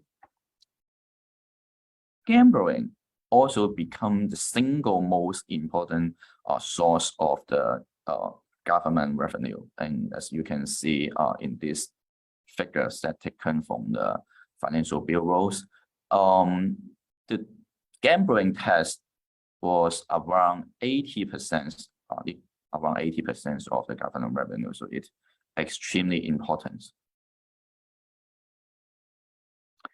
Okay, so what is the implications of that kind of economic structural transformations and also the connections with China? It means that Macau, at least for the current, the perceptions of the chief executive, it thinks that Macau must follow the policy, such like the pandemic border control policies.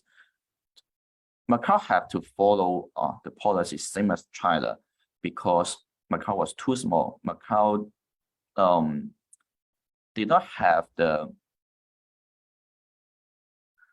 capability to make its own agendas. So what happens in China will have the direct influence on Macau. For example, last year,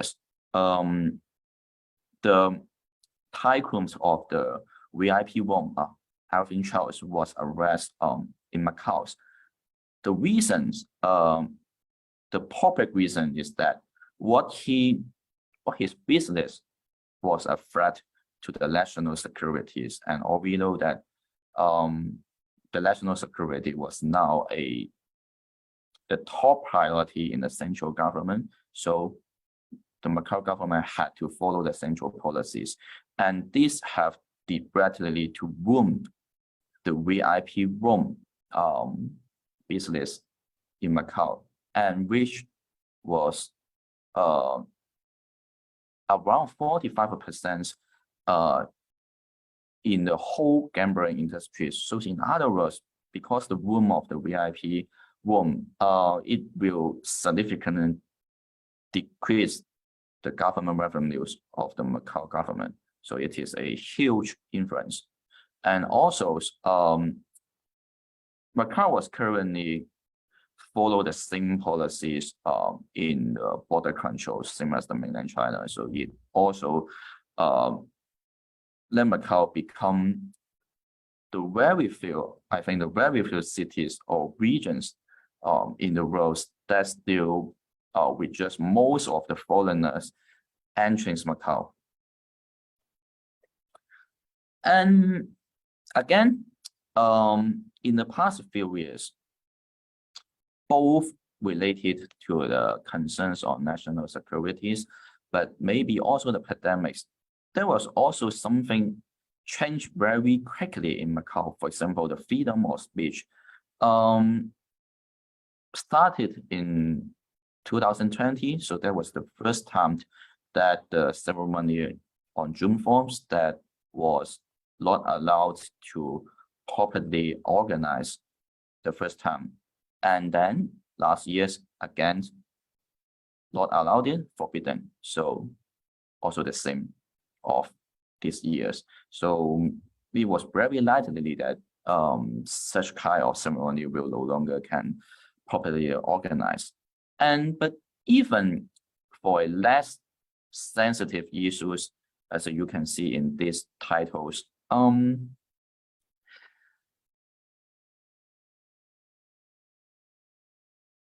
the security of the public secretary, Wang Xiuzha, he also, for unknown reasons, he make a new interpretations on the freedom of speech from the basic law.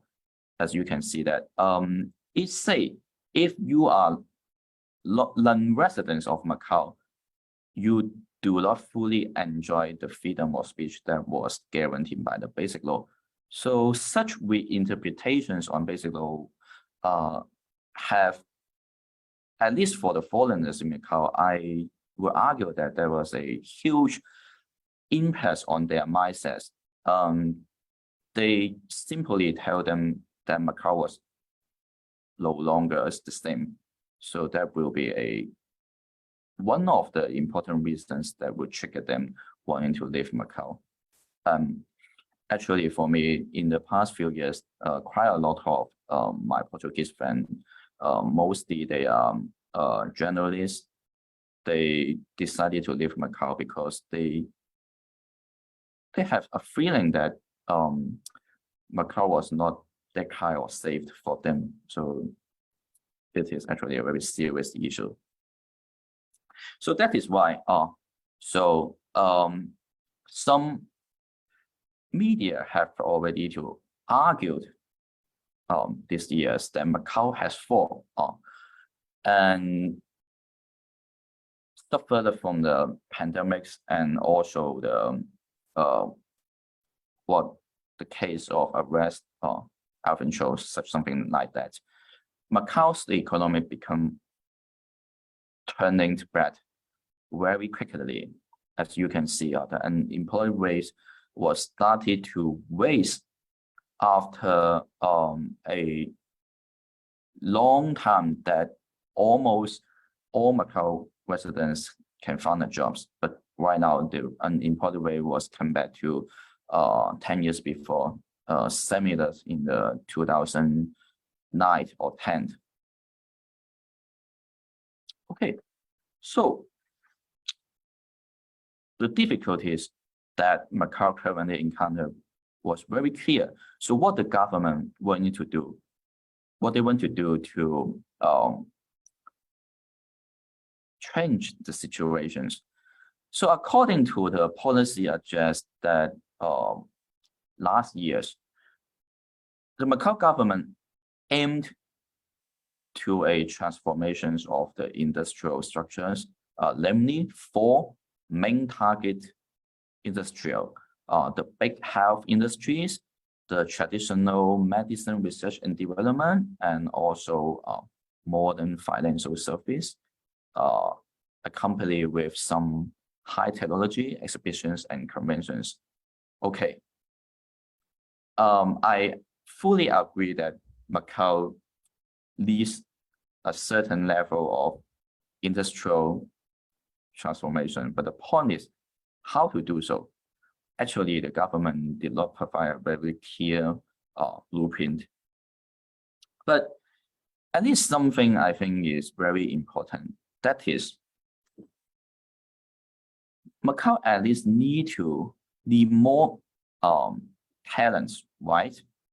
And if you want to attract the talents, let's say from the GBA, from Hong Kong or from other countries, you at least need to show that Macau still enjoys the freedoms or other rights that was guaranteed by the basic laws. But again, as what I said before, Macau government choose to strictly follow the central policies, let's say in national securities. So that is why in a news parents that just hold before us,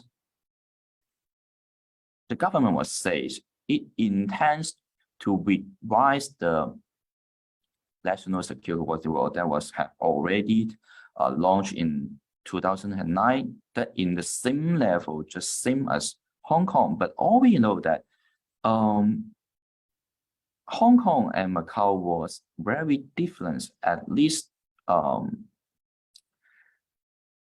we can say it's in political stability. So Macau has never happened something the largest scale social movement, just same as in Hong Kong, whatever in 2014 or 2019. So what is the justifications that Macau have that lead to revise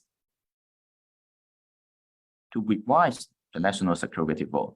So that just doesn't make sense, but just to, again, to make the foreigners, but also the Macau resident that nervous about what is the future of Macau, and also the border controls, right? In September, there was a slightly loose of the foreigner entrance, but still most of the countries, the foreigner from most of the countries in the world that still do not allow to enter Macau currently. So finally, we come back to the talent scheme. Okay, yes, so same as Hong Kong, that the Macau government last years did also realize that, historically realize that, okay, Macau need to launch a new talent scheme to attract the talents. But again, if you take a look of the draft of the bill, it is very strange, because the most important reasons why Macau government need to launch such new talent scheme is because in the old versions, it is not a point system. There was not a clear formula to let the potential applicants. So what is the factors that the Macau government was concerned when you're trying to apply the scheme? But even in this draft bill, we do not see such formula. So it is very strange. I don't know why. And another thing that was something unusual is you can see the application process. So the first step is actually in the police bureau. So you need to check, okay, whether this guy was a potential threat to the national security, and only when you pass the initial scheme from the police department, and then you can go to the next step. And as far as I know, it is something not usual if you compare of the other talent scheme in other countries. And actually, if you are a professionals, let's say a university professors, and such applicant process may be a kind of insult to you, right? Because it will give you a feeling that the Macau government was treat you as a potential offender. So it is something you just don't like. Okay. So let me quickly move to the simple conclusions. So I think if Macau want to maintain its pictures as a global cities, you need to make sense the use of the autonomy given by the one country, two system to just explore. So what you can do, not just strictly follow the central policies, because even for the central government, that if Macau no longer being an international city, so that will mean that Macau will become just like a normal townships that's seen in the mainland China.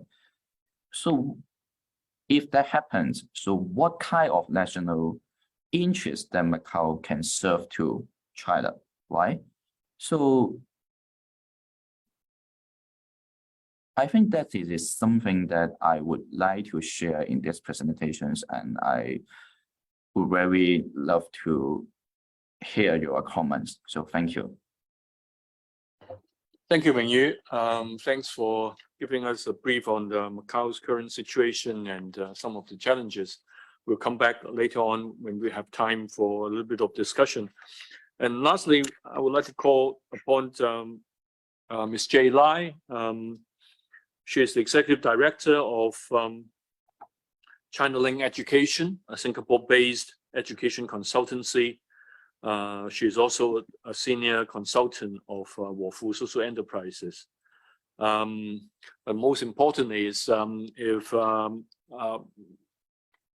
members of the audience that you would like to follow Jay's commentary, then we can actually click onto the Radio Television Hong Kong's, and she has a weekly radio program called Let Your Dream Set Sail, 夢想號啟航. And I still occasionally follow her commentaries and discussions. And of course, she has very rich experience being a political appointee in the Hong Kong SAR government. And she also have done postgraduate studies at Oxford. Without further ado, Jay, welcome, and you're from Singapore via Zoom. So share with us your observations of the situation in Singapore. Thank you. Thank you, Professor Lloyd. Let me try to share the screen first. Yeah, so, okay.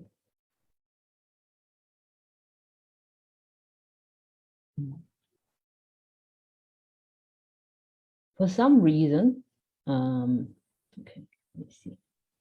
Hey, when I press the screen share, I don't know why the screen doesn't change. Oh, okay, here. Okay, let me do it. Okay, here it is. Yep, we see it. Yep. Okay, thank you, Tai Lok. And I heard that, I think Stephen's still there. Yes, hello to Tai Lok and Stephen, and CK as well as Leon. It's my pleasure to address this roundtable. And yes, I'm here in Singapore. I've been here for a little less than 2 years. And I used to, I have been in Hong Kong for so long. I grew up there and I worked there and I served the Hong Kong government for close to 8 years. So all the interests, all the topics related to Hong Kong have always been very dear to my heart. Since I have left the so-called academic proper for some time, so today I would really take this opportunity rather than having done any sort of organized research in any way, but I would like to take this opportunity to serve some, to share some observations and some thoughts, so that I would take it as, you know, a way to exchange, to set the scene for further exchanges amongst us. And it's been a very, very interesting morning. I had a glimpse of what Wendy was presenting a bit earlier on, and she was talking about Hong Kong's unique position in terms of it being global and local at the same time. And then also CK talking about the young people of Hong Kong. I used to work in the Home Affairs Bureau. So actually the policy that he mentioned in 2021, that was from the other bureau that I used to work for, the Labor and Welfare. But then we worked very closely because Home Affairs at that time also was taking care of the youth portfolio. And then Leon just now talking about flow and freedom. So actually what I'm going to talk about, you know, like can tie in a little bit with all these different themes that have been emerging this morning. But it takes a slightly different turn. I'll first look at Singapore in terms of how it being a typical global city. And then I'll move on to talk about Singapore is not exactly that typical because it also has this uniqueness, mostly because it is also a state. So you have the interest of the city, especially when we talk about global city, a lot of the times we are referring to is economic capability being connected in a huge network of globalization. So we're talking about both advancing economic capability and advancing interests of the state or of the government, so to speak. And then I'll use Singapore's response to the pandemic as an example. And later on, we'll talk about some recent development and implications to Hong Kong and some food for thoughts to share. So Singapore has always been strategically located. So that's why no doubt when people think of Singapore, the image of a global city very much comes up to mind. It's located in the heart of Southeast Asia and southern tip of Malay Peninsula and north of Indonesia. And it's also been a transport hub with Changi Airport, Port of Singapore, usually taking top places in the World League tables. And a lot of Singapore's impact also radiate across Southeast Asia and also Asia Pacific region. And of course, here you can find pro-business policies. If you look at, for example, the Monetary Authority's website, it will be introducing, a set of policies such as the 20 or so free trade agreements signed, 80 avoidance of double taxation agreements and low tax, etc. And then, so these are all very well versed. I believe that, when people think of Singapore, this is like the common understanding of it.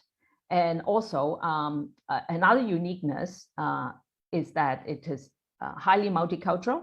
So about 74% here are Chinese, and we have 13.4% Malays, Indians 9%. And the language scene also very much reflects the multiculturalism of Singapore, with English being the medium of instruction. And also all the different ethnic groups would have a second language on their mother tongue. And so that you have Mandarin, Malay, and Tamil being taught here, and also being written into the constitution as an official language. So this is basically the backdrop of what we're talking about, a global city that when one refers to a global city, we think of, like just now, Leon was saying about the flow, the free flow of things like the flow of people, commodities, and capital. So these are all the more typical and often talked about side of Singapore. Yes, then I would like to also emphasize that if we look back at Saskia's concept of a global city, when she first, when this urban theorist and sociologist first mentioned the term, she was looking at the case of New York, London, Tokyo. At that time, her conception and observation was moving along the axis of the global and the national. That means that, when she was looking at these global cities, one key feature is that arguably they become a lot more global than they are national. If you compare New York to its neighboring cities, for example, you may find it much less alike, as in, or the nodal connection, the network, the global network that it has built is a lot more dense if you look at all the different global cities in the world. So she was looking at that and coming up with the idea of a global city. And but then in this case, Singapore, as we all know, is a nation state, and it's a small city state. So that is why all along, whenever Singapore has been trying to advance its capability as a global city, at the same time, there is this uniform thinking behind that every single step is moving along also along the side of that is advantageous to the nation as a whole to develop. So that is slightly different, I think, in comparison to most other global cities.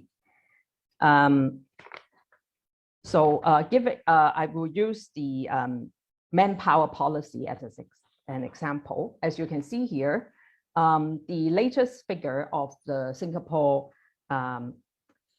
workforce or the residents population, amongst them, 20% is those below 20.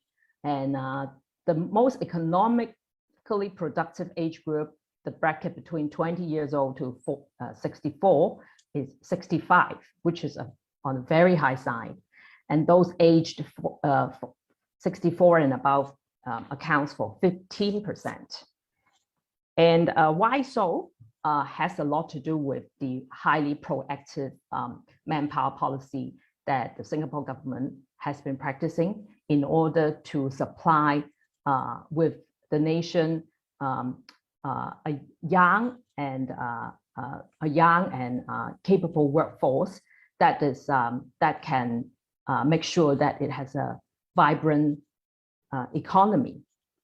And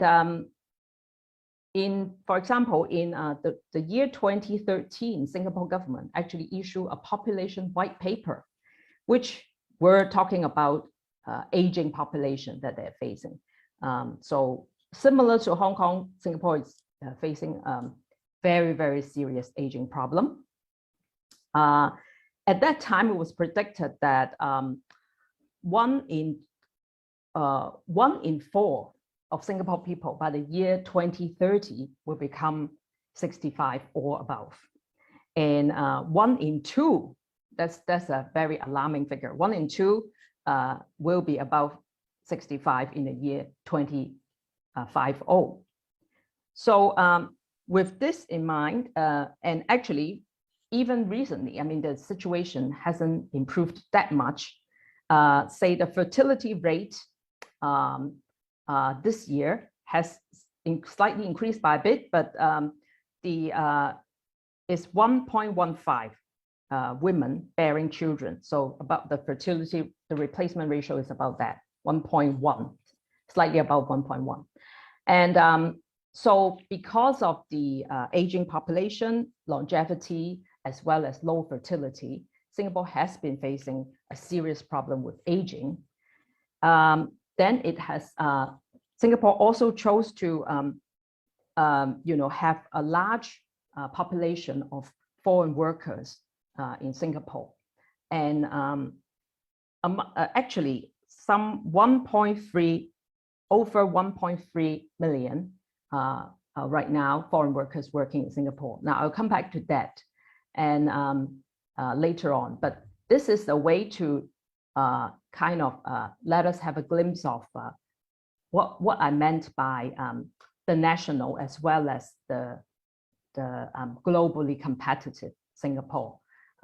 You could imagine that for discussion of having, for example, a large number of workers in the fields of construction, marine industry, and processing industry, such as the case in Singapore. We have some 300,000 people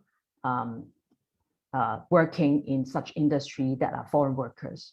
And you can imagine that if this would be the case in other cities, there may be sentiments from the public, from the local, particularly, not wanting such thing to happen.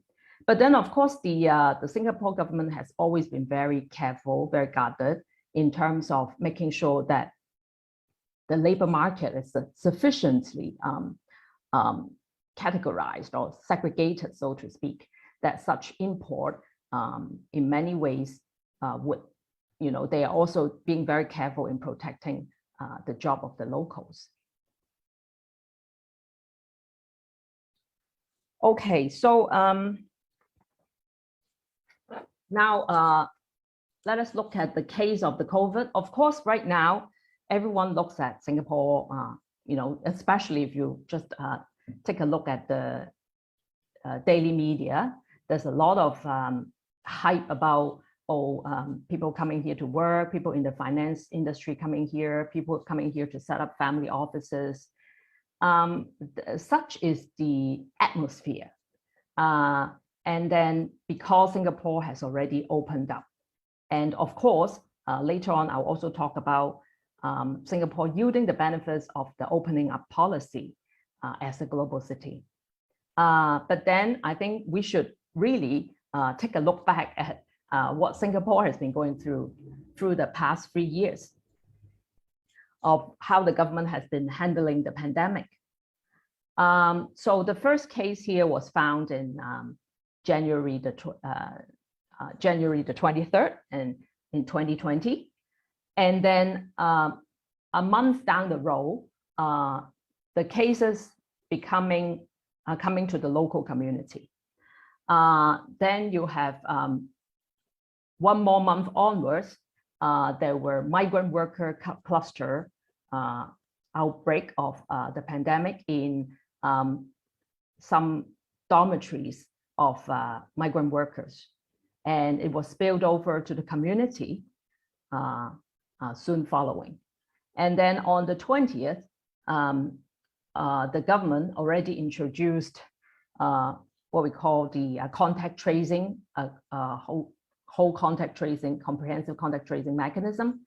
So Trace Together app, together with the safe entry in all the different public areas, including bus stops, parks, eateries, shopping malls, etc. So, and then look at the, okay, because this is blocking the rate. Let me move the screen a bit. Yeah, so actually after the contact tracing system was introduced, a year down the road in May 2021, you can see that the overall adoption rate is 92%. And then came a more difficult period, which at that time I wasn't here yet. I was still in Hong Kong, so I have not experienced what some would consider as semi-lockdown. So from April the 7th to 1st of June 2020, there was the semi-lockdown, what locally known as a circuit breaker. Leaving home is very much not possible. No eating out, no buying out, and everyone stays home. There's the more organized effort to have, for example, selected family member going out to buy things. So that was the period of circuit breaker. And then actually from the year 2020 onwards, Singapore was already going through what we call the reopening. At that time, the multi-ministry task force was set up to start looking into phasing into the reopening process. But it was a very tedious and back and forth process, particularly when there were changes in the variant, like the Delta variant came about. So there was a long period dragging on of adjusting from phase 2 to phase 3, for example. And after quite a long while, so in the 2021 August, when Singapore finally reached the above 80% vaccination rate of all eligible population, then you can see that it was kind of ready for a further opening up. On September the 8th, they started having the vaccinated travel links opened, first with Germany and Brunei, and very soon to follow lots of European countries and many other countries according to their the situation of the pandemic. Yes, and then it's on October the 19th, 2021 that PM Lee Hsien Loong made it official in a speech addressing to the nation that zero COVID is no longer viable, particularly in view of the high infectious rate of Delta variant. And at that time, so vaccine rates a few months down the road, when we hit the 80%, became 85, very close to 85%. And then he also, in the very same speech, he also emphasized, how less than 2% people has been seriously ill. So Singapore has been dealing with it rather in a capable manner. So with the seriously ill minimizing to the lowest, and 2 in 1,000 cases needed ICU or ended up became death toll. So living with, basically at that time, the biggest difference was home recovery almost by default, unless it's proven to be very serious, that people need to check into the hospital. And then on this year, April the 1st, we see the border reopening finally. So basically, no more quarantine nor any tests required.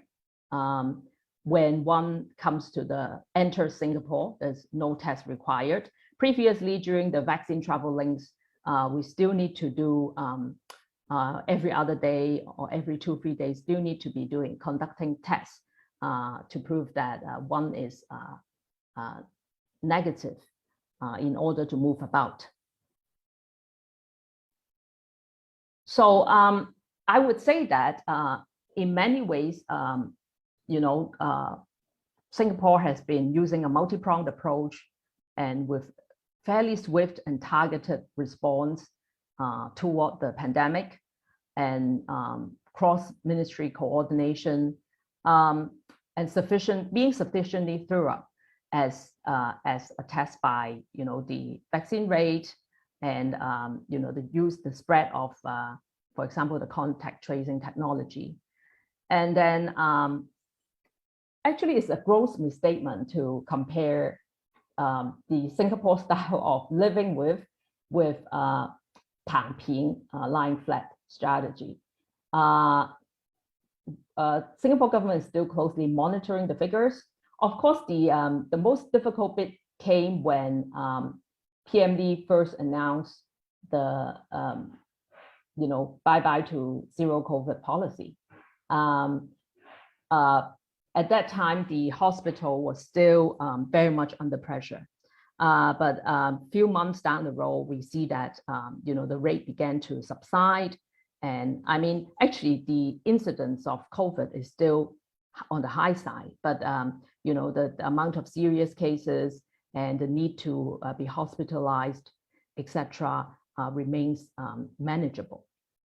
So yes, and I would think that all these wouldn't have been possible should it not be, because it is one government. We're not talking about a city government, a city mayor, versus, for example, there is a bigger framework of the national policy, but you're talking about, the fairly small and centralized system.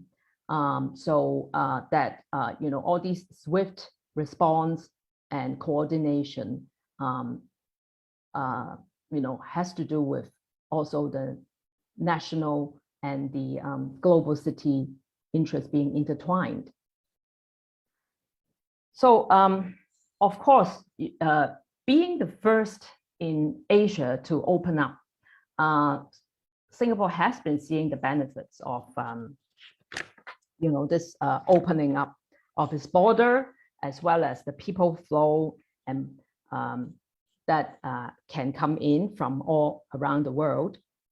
So you can see that, for example, the recent research done by the Z and Yan Research Institute in London, based in London, and CDI based in Shenzhen, attributing Singapore to third place in amongst all the different city economies.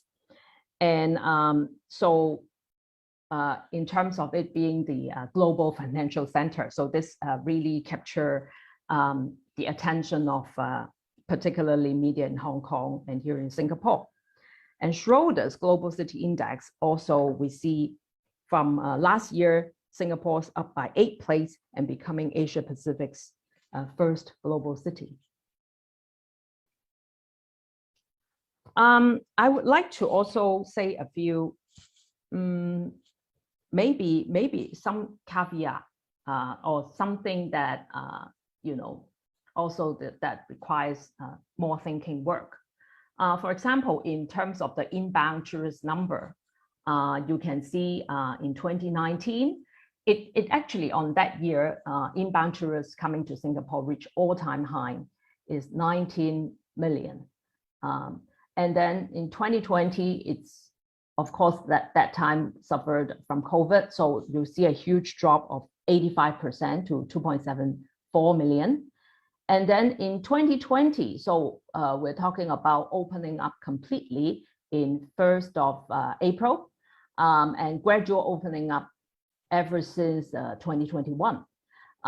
So the first 6 months, we see 1.5 million tourists coming in. The official figure they expect, here we expect, an annual, by the end of this year, we should be seeing some 4 million to 6 million. So you can see actually, it's, first of all, the confidence has yet to recover. I mean, even if you're talking about a 6 million people coming in, it's still a 68% drop from before the COVID.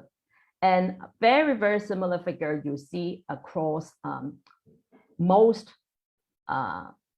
borders or most people flow counts. For example, the border between Singapore and Malaysia is also one of the busiest borders around the world. And you see this very, very similar pattern. It is recovering, but it is taking a cautious pace. And you see from full rebound is still some way ahead. So this is something much less mentioned. I think there is still some fluidity in terms of how people see opening up. And a very similar pattern in the employment pass. So this would be the sector amongst all the foreigners working in Singapore that they are more of the professional and the higher paid workers as compared to the other types such as S-Pass or work permit for people in the construction, marine and process industry, or that another big category would be the domestic helper. So you see very, very similar pattern. Then of course, amongst all these other things, if you look at the core of the global city as a kind of high concentration of wealth and money, also in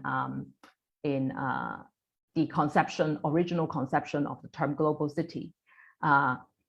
In this sense, you can see that Singapore is coming up, jumping in the league quite in a rapid pace.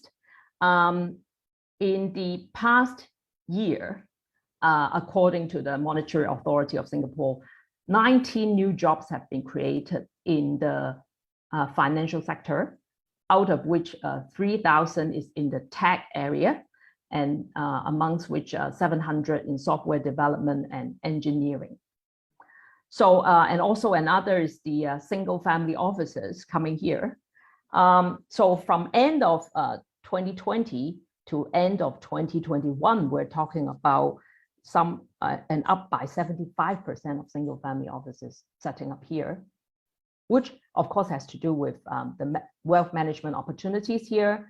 Also has to do with family offices setting up being a possibility for people to bring in also other employees into Singapore. For example, they are able, setting up single family offices of up to a certain cap level, they can hire people from overseas, bring in people from overseas to here. So they can bring in more employment passes. So that is one way of a lot of the people may be thinking of eventually settling in here for a longer period of time, for example, becoming PR or even citizen. But EP would be kind of a possible intermediary, although the prospect of people getting employment passes to changing into the permanent resident of Singapore or citizen is not a transparent process, and nor is it easy. And actually, many people working on immigration or having all these business helping people to migrate, they would tell you that the most difficult places to migrate on earth may possibly be Singapore right now. So, okay, since of course, we have a look back at Hong Kong, where is still most dear to my heart. The financial secretary was saying, okay, all these discussion about Singapore snatching the international financial center role from Hong Kong, etc. I mean, it's obvious, it's factual that in terms of the bulk size of the financial services, as well as the stock market capitalization or aggregate stock turnover, there's no way that Singapore is comparable to Hong Kong. It is on the rise, and of course, in particularly just as that it's quite possibly on the wealth management angle, it may be Sorry, also Jay. Singapore is taking advantage. Yes. Sorry, Jay, 2 minutes because we're running out of time. Okay, sorry. Thank you. I'm rounding up. Yeah. Okay. So yes. Yeah. So I think the thing for us to think about here is that going back to the case of Hong Kong, how do we hope to strive for healthy competition between the two markets? China is certainly very big, and the world market is also very big. Maybe they each could take a different role in terms of sharing all these big pies.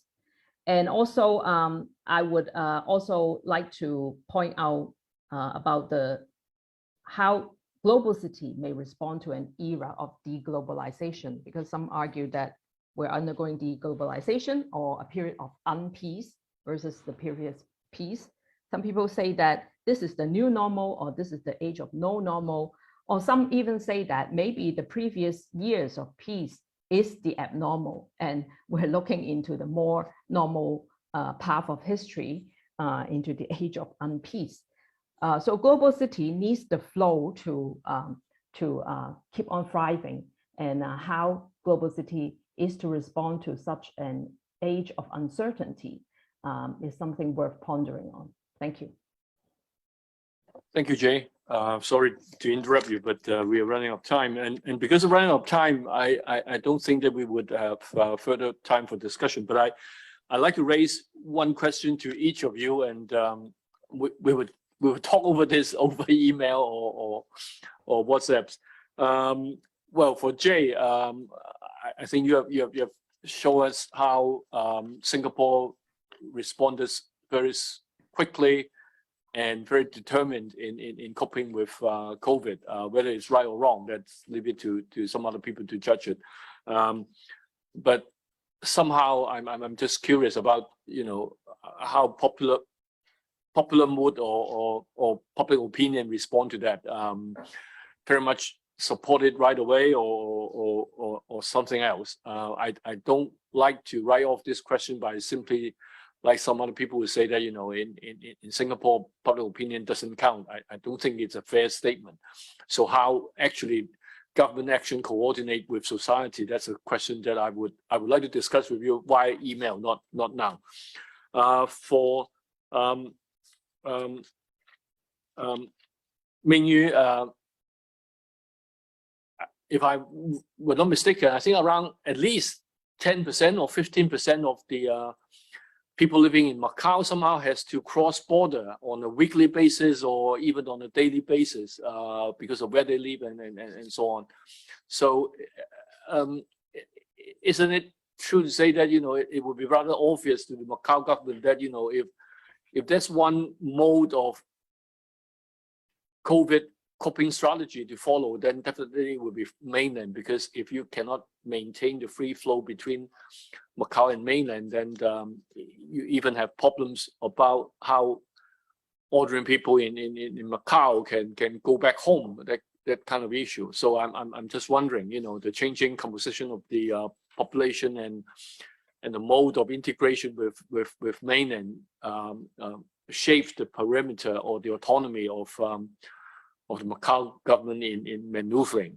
Again, I don't want to write off the Macau government by simply saying that, even before 1999, Macau has been following Beijing anyway. So I don't like that kind of statement. So I'm wondering how this put it in the context of the changing demography as well as the regional integration. Again, I'll probably ask you again this question in email. And for CK, probably we will discuss it over lunch, of our quick lunches. 13% of respondents to your survey saying that they're still interested in going to the Greater Bay Area, and you're quite right. If you times the actual number of young people, well, this is quite a big number. But I'm just curious about what's exactly can we learn from your surveys about the pattern of Hong Kong young people going to Greater Bay Area? Was it a daily commuting pattern, or rather that they stay closely to Shenzhen, or all the way go to Foshan and even Silheng and so on? How geographically outgoing would they be? We talk over lunch about this point. Sorry about that, because of running out of time, because we need to come back for the keynote by Professor James Farrer. So we stop here. But as I said, we just kick-started the discussion, and I'm sure that there will be a lot to follow. But once again, thanks, Jay, for joining us from Singapore, and Mingyu from Macau. I do hope that there will be other occasions that we meet face-to-face and have further discussion. Thank you very much. Thank you, CK, as well. Thank you. Ladies and gentlemen, welcome back to Global City Roundtable 2022. This morning we have the policy dialogue as well as public discourse, and talk about various issues in the context of the changing environment and the impacts on global cities in Asia. And this afternoon, I'm very glad and happy to have Professor James Farrer with us. James is Professor of Sociology and Global Studies and Director of the Graduate Program in Global Studies at Sophia University in Tokyo. I long followed James' work. I always think his books are, having the best urban touch of urban sociology. So I thoroughly enjoy reading his book on Like Life, and also, of course, his more recent book, International Migrants in China's Global City. Both of them, for me, it's very thought-provoking and very stimulating. And that's why we invited Professor Farrer to join us to give us the keynote. And the title of his keynote speech would be Shanghai's Third Coming as a Global City. So without further ado, James. All right. Well, thank you very much for the invitation. And I really appreciate being part of this Global City Roundtable. The morning discussions were really fascinating for me. And I hope that my presentation here also can speak to some of those discussions as we go along. So I'm going to share a presentation and talk through this idea of the third coming of global Shanghai, which is a bit of a odd title, I know. So I'll try to explain. The first thing I want to do is explain, what do I mean by a third coming? So this is a play on an article written already 20 years ago by Jeffrey Wasserstrom, who talks about the second coming of global Shanghai.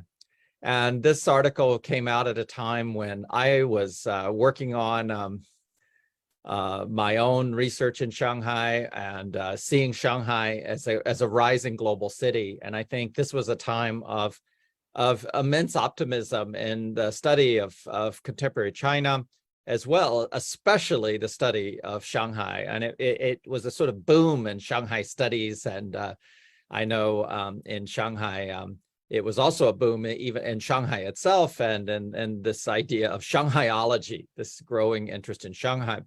And the idea of the second coming of global Shanghai is in some ways, I think, an ethnographic argument. It's an argument that Shanghai was really connected, that the culture of Shanghai and that what was going on in Shanghai since since Deng Xiaoping's visit in 1992, especially, that this period of a rapid economic growth was really playing upon the themes and the reality, to some extent, the culture and the thematics and some of the social relations of Treaty Port Shanghai. And this was evident in many levels of society. So it was also simply the fact that Shanghai had once again become a global city, but also that there was some connections between these two.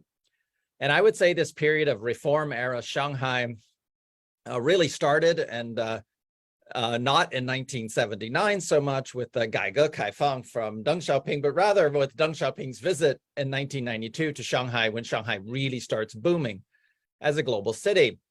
And I'm making the suggestion here that in some ways this era is over. And I think I'm probably not the only person who senses this or would suggest this, that maybe this era ended with COVID somewhat unexpectedly, and just a complete shutdown of many of the things that we had taken for granted in global Shanghai.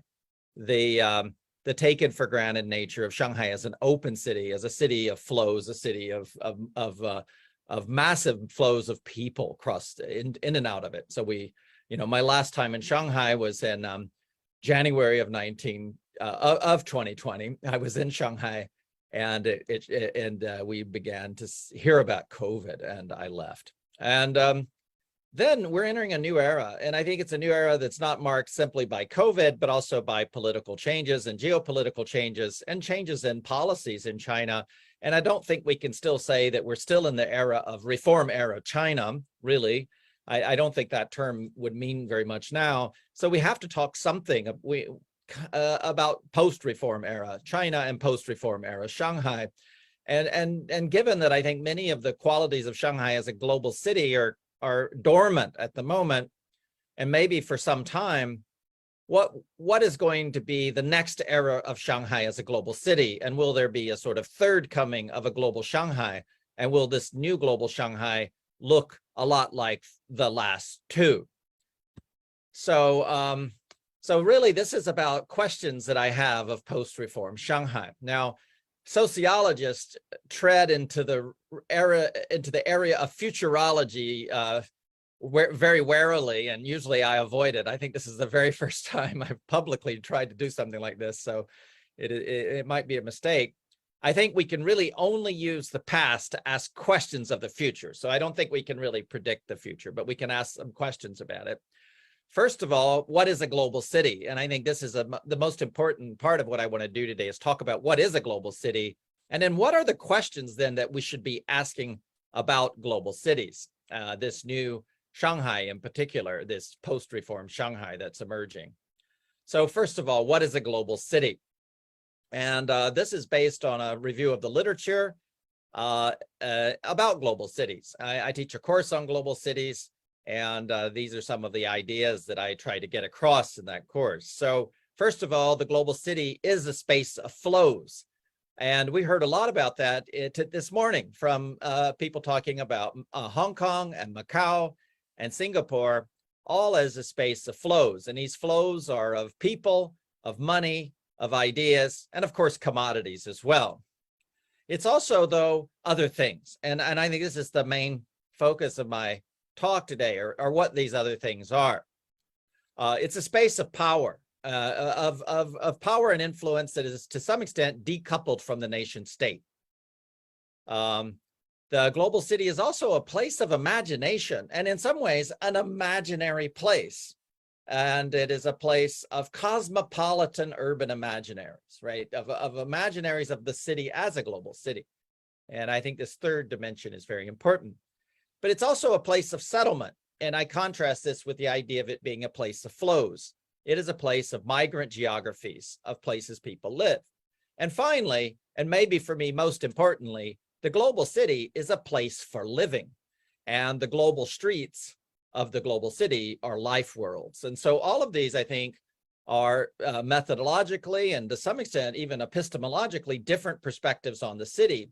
They pose different questions, but they're also linked together in, I think, some complicated and interesting ways.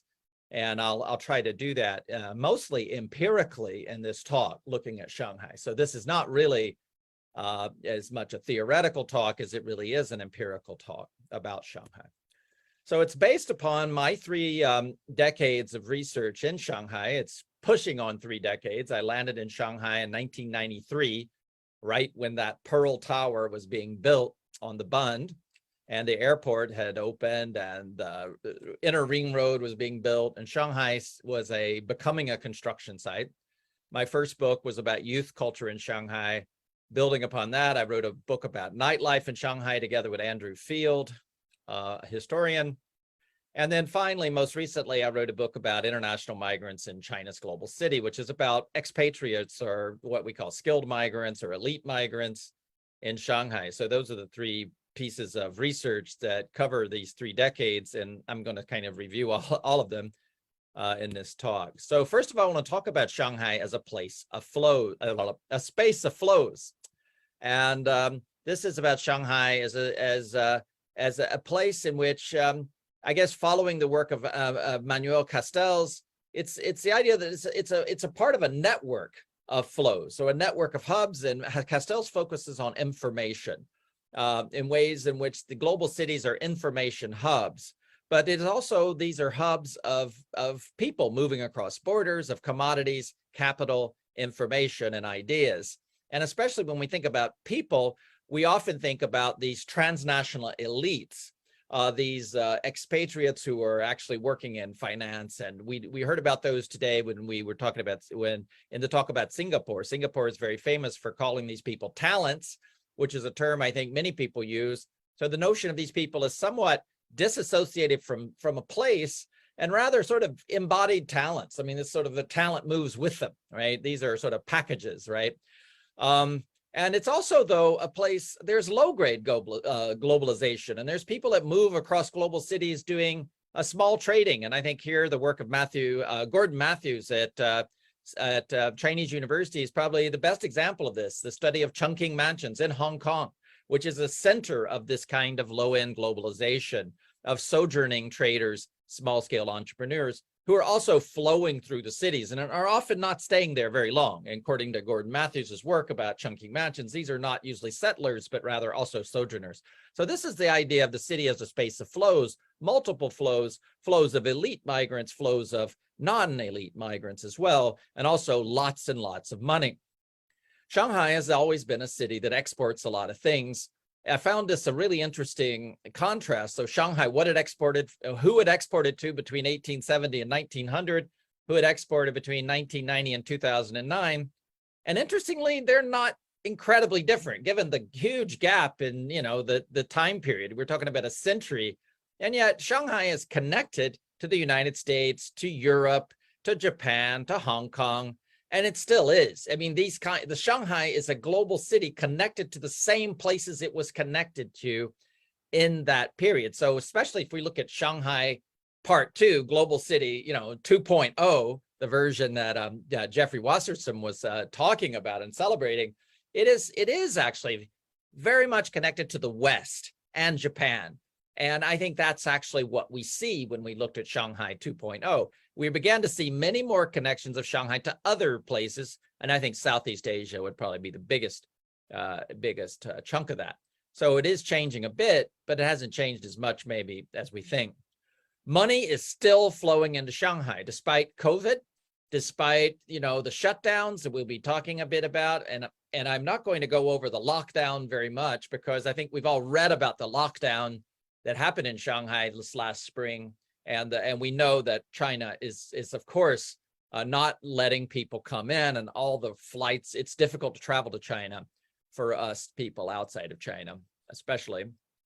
But nonetheless, Shanghai has right now 60,000 foreign funded enterprises, which contribute to over 1/4 of the city's gross domestic product, and more than 1/3 of its tax revenue. So Shanghai really is a place in which there's a lot of foreign capital. And this foreign capital continues to come into Shanghai. So despite COVID, this flow of money is still happening. So I think this is one thing that is still going on. Shanghai, if we're measuring it in this term, in terms of flows, it's still, there's a lot of flows. A lot of this is coming from a few very large corporations. So a big chunk of this investment is like with the automobile industry and associated with the electric vehicle growth. Now, these flows have stopped in many ways, stagnated, stopped. COVID has halted flows of people. There's virtually no one able to enter the country. Expatriate professionals are leaving Shanghai, especially those with families, probably over 50%. So this is the numbers that I'm hearing from the Bureau, the Chambers of Commerce, the European Chamber of Commerce, that it's over 50% and maybe more than that. International tourists are not coming. Students have not been able to enter China for the most part. So, you know, programs like the Duke University Kunshan program, they are not able to get their international students in. The Great Firewall, which has been around for a while, hinders flows of information and ideas. So I think that the geopolitical decoupling that we're seeing now between China and the US threatens flows of capital as well. But as I just said, that hasn't actually seemingly happened yet. Outside of politically sensitive areas, large-scale companies are likely to continue investing in Shanghai, whereas medium-sized companies may pull back. And staffing is a really big concern for these companies. So this is based on an interview with a very highly placed professional who's monitoring this right now. So for now, flows of commodities and capital continue, and flows of people may return after COVID restrictions are eased. Still, the point is, flows alone do not make a global city. And I think this is the main point that I want to emphasize. Flows alone are not the only definition of a global city. So let's talk about the other dimensions of what makes a global city. Global city is a space of power. Now, this comes from the work of Saskia Sassen. So she talks about the cities being a concentrations of very specific types of service providers, things like consulting companies, auditing agencies, the people who are going to be auditing all the multinationals in that space. And so there's a concentration of transnational power brokers and influencers in global cities that happens as these companies, as transnational companies, spread their influence across borders. So actually, as commerce becomes more global, these specific cities actually become more important as places. This is her argument about global cities. So cities become places of transnational control and influence based on the agglomeration economies of business-to-business services. This is the main part of her argument, but also the presence of highly skilled and specialized professionals. And these people are concentrated in places like, say, New York, Hong Kong, and London, right? And these agglomeration effects extend to other areas of social and cultural life, including, say, art. The art world has agglomeration effects. So New York has not only a collection of a lot of artists, but also art galleries, art brokers, art dealers, all of these people working together in these spaces to create the agglomeration effects of the art world. We also see it in social movements. New York City is not only a center of financial globalization, New York City would also be a center of anti-globalization social movements. So these things happen in the same spaces. And this is all the ways in which global cities serve as a space of power. Now, can Shanghai function as a global space for power? Now, this is a really important question, I think, for Shanghai as a global city. So the decoupling of global cities, this idea that Saskia Sassen argues for, that global cities are decoupled from the nation state, it relies upon a certain degree of autonomy of these transnational institutions. And these would be like accounting firms, rating agencies, but also NGOs and cultural and media organizations. I think this decoupling that she's talking about it's essential to see these organizations as having autonomy. Now, it's going to be difficult in post-reform China to imagine this kind of decoupling working, I think. I think that with the centralization of state control over many areas of the economy and social life that's going on in the current regime, I think what we're going to see is probably less decoupling. So it seems that finance, arts, media, and civil society organizations in China are increasingly state controlled. So is a global city in this particular sense talked about by Sasson really possible in this kind of post-reform China? Or, and I think this is an important question, does a new model of a global city emerge in post-reform Shanghai? One centered then on Chinese-dominated institutions that project Chinese influence. So presumably non-governmental organizations that are approved of by the Chinese government, and cultural and media institutions that are, of course, state-owned enterprises. So these, of course, can also have transnational effects, and they could also be centered in Shanghai. But this is a very, very different type of global city than what Saskia Sasson has been talking about, because what she's talking about are presumably transnational organizations that are in many ways operating outside or to some extent outside of the purview of nation states. And so I think this is a really important question about how Shanghai can function as a global city when we have an increasing nationalization of authority and power in China. So the third topic here is as the city as a space of imagination. Now, this is a very different literature, and I think a very different set of things to think about, but I think these are very important. So I bring this back to what I think is one of the most important writers about the city in 1930s, Lewis Mumford, in his essay, What is a City? And he writes, the city fosters art, and it is art, that creates the theater and is the theater. It is in the city as theater, that man's more purposive activities are focused and work out through conflicting and cooperating personalities, events, groups into more significant culminations. So the point of his essay is that the city itself is a theater, and people are constantly performing in the city, and they're performing then the city itself. The city is a performance. And so when we're thinking about the city as a set of imaginaries and images, right? The city is an imaginary space. I think people, first of all, will think about movies and films, images of the city that are transmitted through all the other media. But the point of Mumford here, and I guess my point as well, is that the city itself is a medium for imagining itself, and that the city spaces, the spaces of the city are very, very important as ways of imagining the life of the city, and who's doing the acting are the actual people living there. So the performance of the city is also engaged in by the very people living there. And that's what I want to talk a little bit about here. So one aspect of this is that the city also has density over time. And if we're going to talk about a city, we need to take account of what Jerry Suttles, another sociologist, talks about as the cumulative texture of local culture, images, typifications, and collective representations that are layered over time. And cities then accumulate this culture historically, and urban culture is not wiped out even by vast changes at the level of politics and economy.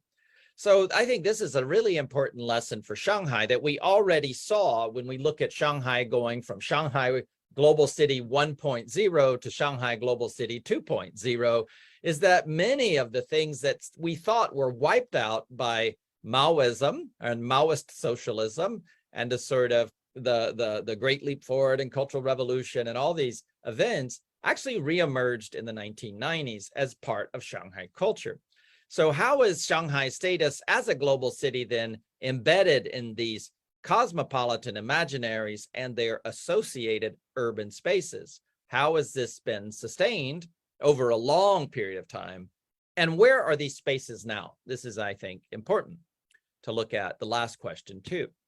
So this is a study that basically today I'm going to rely a lot on our study of nightlife to talk just a little bit about this idea of Shanghai's cosmopolitan imaginaries. And and I think everyone is familiar with Shanghai knows that the sort of idea of foreignness has always been associated with the urban theater of Shanghai, the character of the Yangren, and in the 1920s was an important image in Shanghai's popular culture, as you see in this magazine here. But also in the idea of Shanghai as having a haipai, a kind of basically oceanic culture, as opposed to the Jingpai or the more mainland culture or perhaps a continental culture of Beijing.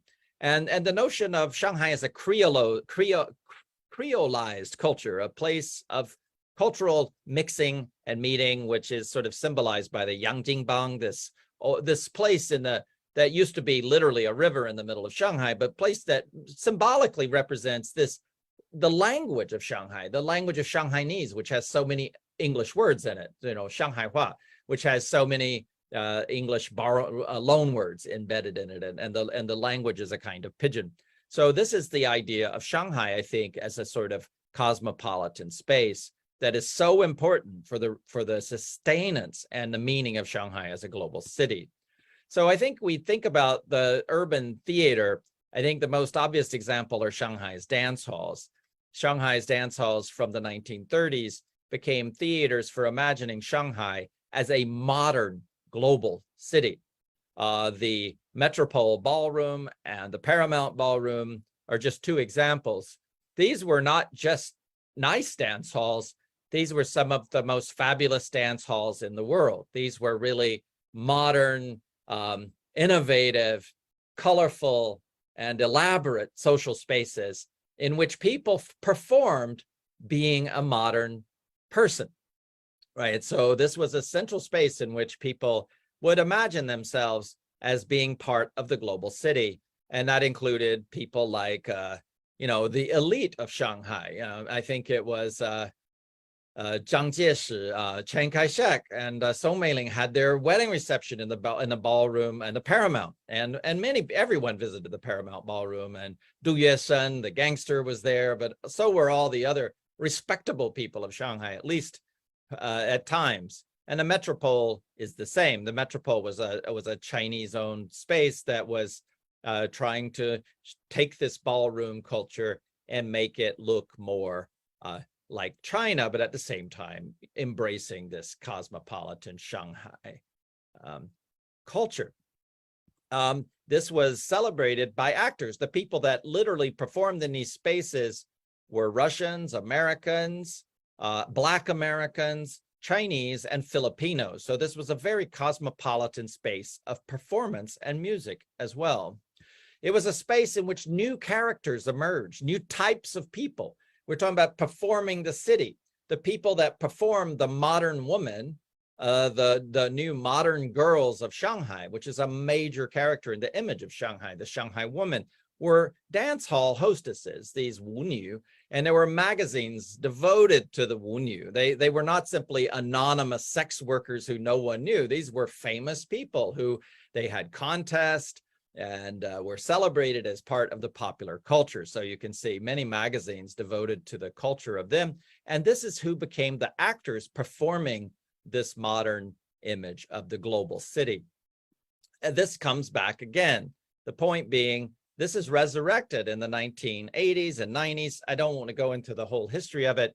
I will only say, because this is a Hong Kong audience, Hong Kong people played the biggest role in this. In fact, the Hong Kong people were the pioneers in bringing this nightlife to Shanghai in the late 1980s and through the 90s. So Park 97 was owned by a Hong Kong group, and it was the highest end and most important club, and also celebrating Shanghai as the new city after Hong Kong. It was like Hong Kong in 97. Now we're going to bring the global culture to Shanghai. Eddie's was one of the first gay bars in Shanghai, celebrating also this global gay culture, which was really underground in China and really was celebrated and made visible here in Eddie's in the late 1990s for the first time. Windows was owned by a Kenyan entrepreneur. It's a kind of low-level bar. It was cheap. A lot of African students would go there. A lot of foreign students would go there from other countries as well. And many Chinese would go there. It was a hip-hop bar. So this was a kind of low-end globalization. And then you had these bars populated by what we would call the middling expatriates, the sort of self-initiated expatriate students and young people who ended up in Shanghai dancing on the bar at Zapata's. So this type of nightlife was a place where people also performed being a modern person, being a part of the global city. This was what made you feel like you were alive in Shanghai. If you were young in Shanghai and you weren't in Park 97, you weren't in Shanghai. So there was also the rebirth of things related to the 1920s and 30s Shanghai. Ling Dongfu's House of Blues and Jazz, the Jay-Z Club, the Cotton Club, all of these were places that revived this idea of Shanghai as a jazz place, which was an interesting thing because jazz had really sort of died out in Shanghai. There was, of course, the famous jazz and club in the Peace Hotel, but that was not really, well, it was always just sort of one spot, really. So this type of revival of Shanghai speaks directly to the notion that Shanghai was a city of jazz and should be again. It was also a contact zone. Shanghai was a place where you met people from others' cultures and from other places and of other genders, and you had a lot of time to hook up with them, basically. So it was a ethnosexual contact zone characterized by really rich people and not so rich people hanging out in some of the same places, and the exchange of money for sex is part of it, and also people trying to find partners. And there was this type of contact zone, I think, is an important part of the global city. You have it in, of course, Hong Kong and places like Languifeng, and you have it in Singapore and you know, along the waterfront, so the wharfs, as it were. So this kind of ethnosexual contact zone has been a defining part of what makes a global city, and it, I think, also has echoes back to the 1930s and 20s as well. What's happening? So this is sort of what I'm saying. That's what made Shanghai a global city. This is what we found in our research. You know, Shanghai was a global city of nightlife in the 1920s and 30s. As it revived in the 1990s and 2000s, it was a city in which also global nightlife was celebrated, in which, you know, Hong Kong people and Taiwanese people and Western people were central actors in that nightlife, you know, in the 1990s and the early 2000s. That would have been the image of Shanghai as a very cosmopolitan place in which nightlife was identified with this glamorous, otherworldly quality. And this is another spot. Glamour Bar was run by this woman, Michelle Garnot, who was actually lived in Hong Kong and ran a restaurant in Hong Kong at the Jockey Club. And I think this is, I'm just using this as an example to talk about the changes, because this place, which was central, her restaurant in Shanghai, Imon the Bund, was the most famous hangout for the expatriate class. Her bar, the Glamour Bar, was one of the most popular bars, and all of this has disappeared. What has COVID done to Shanghai? In a nutshell, it has pretty much ended the kind of expatriate nightlife that I'm talking about. So this sort of nightscape that we're seeing in Shanghai, I think is really, oops, sorry. I think I have actually accidentally stopped sharing my screen. I'll go back to it.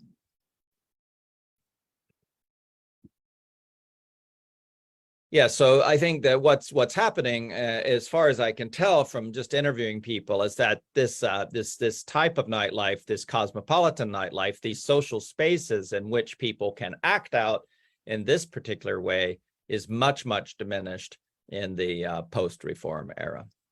So, you know, in a sense, I'd say expatriates are simply no longer seen as central to creating urban spaces in Shanghai. Now, this is something that's been going on for a while. I'm not saying that it was all COVID. For many years, I think the presence of whether it's Hong Kong people or Taiwanese people or Westerners or Japanese is diminished. And it's much more local people, and not necessarily local Shanghainese, but people from other parts of China creating nightlife. And there's nothing wrong with that. But it also means there's something of a diminishing of this type of cosmopolitan imaginary. So, the question is who is creating the kind of cosmopolitan images of Shanghai now? And where are they located in urban spaces? And if I had to describe it in simple terms, I would say the kind of cosmopolitan spaces that are being created now are much more corporatized, suburbanized, and nationalized. So we have things like, Starbucks in a kind of fake Chinatown and around Chenhuangmiao in Shanghai, a sort of image of globality that's pretty much empty of any local content, and it's sort of empty of any content other than basically branding for certain types of goods that you can buy there. So when that happens to a city, I think that the possibilities of performativity and of participation in the creation of urban culture are less. You can't go to a Starbucks and act out and perform very much. So the next issue is about spaces of settlement.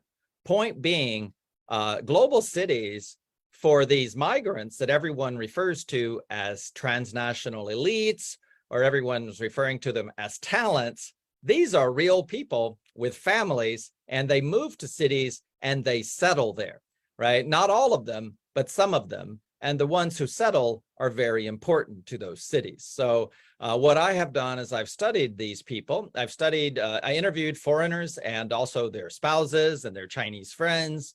There's some of their Chinese coworkers and employees. So I tried to do a study of all these migrants living in China, but also the Chinese folks who are connected with them. I also did a lot of participant observation. And I see the basic perspective of this is a really simple one. The global city is a place of settlement as well as mobility. A point that, John Urry, who's written this book on mobilities, has pointed at sort of mooring and mobility. These are two things that you have to look at both. You have to look at the ways in which people move, but also the ways in which they stay put. And I think global cities are also places of settlement. And if people can't settle there, they don't function as cities. So the question I have is, what sense of belonging and urban citizenship is possible for migrants in Shanghai? And I will admit in my presentation today, I have fairly limited data on what's happening now, but I have some. So I'm going to try to reflect upon the post-COVID situation, but talk about my pre-COVID research. And my pre-COVID research covers interviews for a long period of time, and also all the way back until the 1970s and 80s. So it's a pretty detailed study, and it's in this book called International Migrants in China's Global City, The New Shanghailanders. And the title, The New Shanghailanders, of course, refers back to that first period of Shanghai as a global city, Shanghai Global City 1.0, where it was a treaty port, and the Shanghailanders were a kind of semi-colonial elite, right, that lived above the Chinese and looked down upon the Chinese. And of course, to call the new migrants Shanghailanders is to also intimate that they are somewhat separate from the Chinese population, and they are. I think they remained a bit separate, and they still were, I should say, rather elite. I guess the ones that are still there have that description. So these are some of my informants who are all famous Shanghailanders, people who have written about Shanghai, including the only person I know who's genuinely a Shanghai 1.0 Shanghailander and a 2.0 Shanghailander, and now still living there as a 3.0 Shanghailander, and that's Betty Barr, who's written many wonderful books about Shanghai, and a lot of other folks here who are really part of my research. So I've benefited so much from being connected to this group of local scholars. And so this is part of the Shanghai expatriate community, is that it has its own local scholars creating culture and creating representations about the city. And I can't really get into each of their individual stories, but all of these people are authors of multiple books about the city. And for example, Tina and Patrick Cranley, they lead tours on historic Shanghai, and I'll move on before I get too deep into their personal stories. But I think that what we see is Shanghai's expatriate culture not only is about people moving through there and leaving after 3 years, but some people settling there for decades and decades and decades, like those folks. So right now, roughly 1% of Shanghai residents are not from mainland China. This was actually, I shouldn't say right now, this was in the 2010 census. And in some ways, I suspect this was a high point. I know that there may have been an increase, but I imagine the numbers are a bit lower now. There were then, in this census, they also counted 45,000 people from Taiwan, roughly, and 19,000 from Hong Kong, and 143,000 expats from 214 countries, with Japan, the United States, and South Korea being the largest. Interestingly, these numbers compare pretty similarly to the numbers you would have had in Shanghai in the 1930s. And Shanghai in the 1930s, the Japanese would have been an even bigger group. And by the 1940s, there were a very, very large number of Japanese. There were close to 100,000 Japanese living in Shanghai by the time of Japan's surrender. So Japan has always been a major presence in the city. And I certainly would like to talk more about the Japanese in Shanghai as well, but I'm for lack of time, I'm going to skip that, although I have interviewed quite a few of them since I live in Japan. Now, these numbers are interesting. They're impressive. They show a real connection between Shanghai 2.0 and Shanghai 1.0. I should say global Shanghai 2.0 and global Shanghai 1.0. But what about the comparison with other cities? And in some ways, I think we have to be careful because Shanghai really has very low foreign-born population. I mean, that if you look at New York and London, 36% in both cities, almost the same, are foreign-born. And even in Tokyo, where I live now, amazingly, 1 out of 8 Tokyo's 20-year-olds is foreign-born. So Tokyo it doesn't have an enormous foreign-born population. It's around 3 or 4%, but it is growing amongst the younger crowd. So it is, I think, important to think that Shanghai, in some ways, is a kind of laggard in terms of this very important measure of what is globality. What is it? You know, just the sheer number of people is an important measure. So I interviewed these folks, and I just want to talk very briefly about the central question. Do you feel like you belong in Shanghai, and how? Where do you belong and where do you not belong? So first, I'll talk about how people feel they do belong to Shanghai. And I think there's 2 important ways. One is they feel they're part of a foreign community. And many of them talk about being a part of a foreign community, not just a national community. So Americans would feel they're part of this foreign community that includes Americans and Australians and British people and German people. Especially, you could say there's an Anglophone foreign community. Now, if you're Japanese or Korean, you're probably feeling differently. You're probably part of a Japanese community or a Korean community. But I would say for the larger Western crowd, they're more part of what people would typically call the foreign community. And they would say things like this. This is just a typical quote. It's a small community. You can feel very comfortable because you can make lots of friends. You live here for 2 years, you make lots of friends. And they're talking about Shanghai being small. And then they back up and say, oh, well, I'm just talking about foreign Shanghai. I'm not really talking about the larger Chinese city. And he says, well, I was trying to be Chinese for a while, but after a while, I give it up again. Now I'm just a bit more expatriate at the moment, which is very typical of people. They want to fit into the broader Chinese society, make Chinese friends, learn the language, etc. But many are frustrated in that desire for various reasons, language being a big one, and the difficulties of maintaining these friendships being another. And so many of them find that their main way of fitting into Shanghai is through the foreign community, which again is not that surprising. I think typically migrants, often first-generation migrants, new migrants, often fit into the place they're living by being part of a migrant community. Now, the other way that people fit in is what I would say is through sexuality. Now, this is probably not so typical of migrants everywhere, but it is rather typical of these migrants. So this one guy who's a 67-year-old guy living as a pensioner in Shanghai had a 21-year-old girlfriend.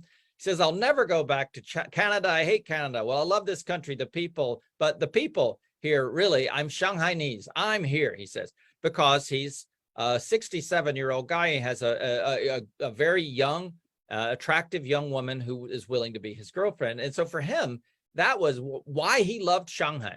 It's a real simple point. And it's not that uncommon, especially in the late 90s and early 2000s. I think I saw a lot more people like this. And you could say that it's probably less likely now that a young woman in Shanghai is going to go for an older guy from Canada. But that kind of, cross-generational sexuality aside, marriage is the way that most people fit into Chinese society. So when I look at people who stay there, who make a home there, and who feel very well connected into Shanghai, the single most effective way to fit into Chinese society is through getting married to a Chinese person and becoming part of a Chinese family, because the family in China is a very clear and I guess very accepted and normative way of becoming a member of the social group. So people feel completely accepted, in that sense, who are married into Chinese families. And so I think that if we look at, there's other ways you can have friends, you can be members of clubs, and there are other ways of being effectively connected to Chinese society or to Shanghai as a city. But the most common ways and most effective ways were these two. You were becoming a member of this foreign community, in a sense, not hanging out with Chinese folks very much, or you were married to a Chinese person and you were connected to a Chinese family. And the long-term settlers I talked to typically were both. They were in a Chinese family, but their social life beyond the family was in the foreign community. The other way is through children. Now, children are interesting. And I did quote this one person who talks about, well, my children made home in Shanghai and they love Shanghai. And Shanghai is always going to be the home. And so it's always going to be this place that's part of their identity. And I'm not going to go through the quotes. I like complicated quotes. I'm sorry, but I always like the quotes that are full of interesting contradictions that reflect how ambivalent people are. But in many ways, I think this woman is saying something that's quite telling. I mean, her child really feels that Shanghai is home, but in the longer interview, something comes out that I think is very clear. Children in Shanghai very rarely can connect to neighborhoods in the way that children in Shanghai would. So a Shanghainese child, a Shanghairen who lives there with a Shanghai hukou, with a Shanghai household registration, is going to make friends through school, going to make friends through the neighborhood, and it's going to have those tongxue for her whole life. That's the way you connect to your society. And if you talk to Chinese folks about who do you like to hang out with, who do you go out to dinner with, what's a happy night for you, they'll say going out with my tongxue and having dinner. That's the most fun thing to do. If you're a foreign child in Shanghai, you're not going to a local school most of the time. It is very, very hard for these migrants, whether it's elite migrants or not elite migrants, to fit into Chinese schooling. So basically the effectiveness for migrants to integrate into Chinese society as second generation migrants is very limited. And most of them who do stay there are having to go to international schools, international programs, and they make friends, and they may love the Shanghai American school or other Singaporean school in Shanghai. They may feel very comfortable in those schools, but that separates them from the larger Chinese society. So I feel that children are not building ties to China in the way that migrant children would if they went through local institutions. So not belonging in Shanghai. Well, not belonging is rather simple. People feel they're different. They try to fit in, they try to learn the language, but then people walk around and they feel like they're still like Lao Wai, Nagoning, and to the Shanghainese, this foreigner who's just not really going to fit into the local society. And this being racially othered, I think, is something that probably all of us have experienced. So if you're an Asian person living in Germany, you probably experience this too. If you're a white person living in China, you're going to experience this racial othering and feel like you'll never be accepted as a Chinese. I'll never be accepted as a Chinese person. And I would say that's something that many people say, particularly the long-term migrants who will emphasize this. It's very difficult to be local. But also even Chinese ethnic migrants, so Chinese Americans who, especially Chinese Americans who had not migrated from China. It's very different from a person who's sort of return migrant. I think the return migrant is going to feel more comfortable in China. But a person who grew up, say, in California or New York or Wisconsin, and they move to China is going to feel suddenly very American often, not so, they don't necessarily fit in very well either. So being considered racially different or culturally different, I think, are both phenomena that will make the people I talk to, including many Chinese Americans. I interviewed a great number of Chinese Americans and Chinese Brits and Chinese Australians. many of whom had this experience of feeling separate, actually, from the Chinese community. And they often had then their own community. So you would find a Taiwanese American community in Shanghai, for example, that was pretty vibrant and very interesting community. So conclusions about this particular issue, I think foreigners largely belong to an expatriate community. And I think they also have access to something else that ties back to the previous section, the notion of Shanghai as an imagined international city. So many people will feel like, I like Shanghai. I belong here because it's an international city. It's a global city. And they identify with the stories and the imaginary of the old Shanghai and being a Shanghai lander. Sexual, marital, and family ties are the most effective way to become really tied in to Chinese society, but friendships are fragile. And I thought a lot about why is it that people have difficulties with friends? And it's a complicated story, but I would say for the most part, it's because they lack dense relationships with friends. Chinese folks, when they grow up, they have very thick relationships with their 同学, with their classmates. And it's not a single relationship, it's a multiple relationship. A foreign person can never replicate that. If you make friends with just one person, that's always a fragile tie compared to a network where you're densely tied to other people. So friendships are difficult. Foreign kids don't necessarily fit in. So I think for the foreign community, really to say what's my point? The existence of a migrant community, and I call it here the expatriate community. I think you could call it the foreign community. As a more generic term, we could just call it a migrant community, is very important. The existence of migrant communities with migrant institutions that are thriving and healthy and are able to welcome new migrants is really essential to what makes a global city. Without these communities, global cities don't thrive.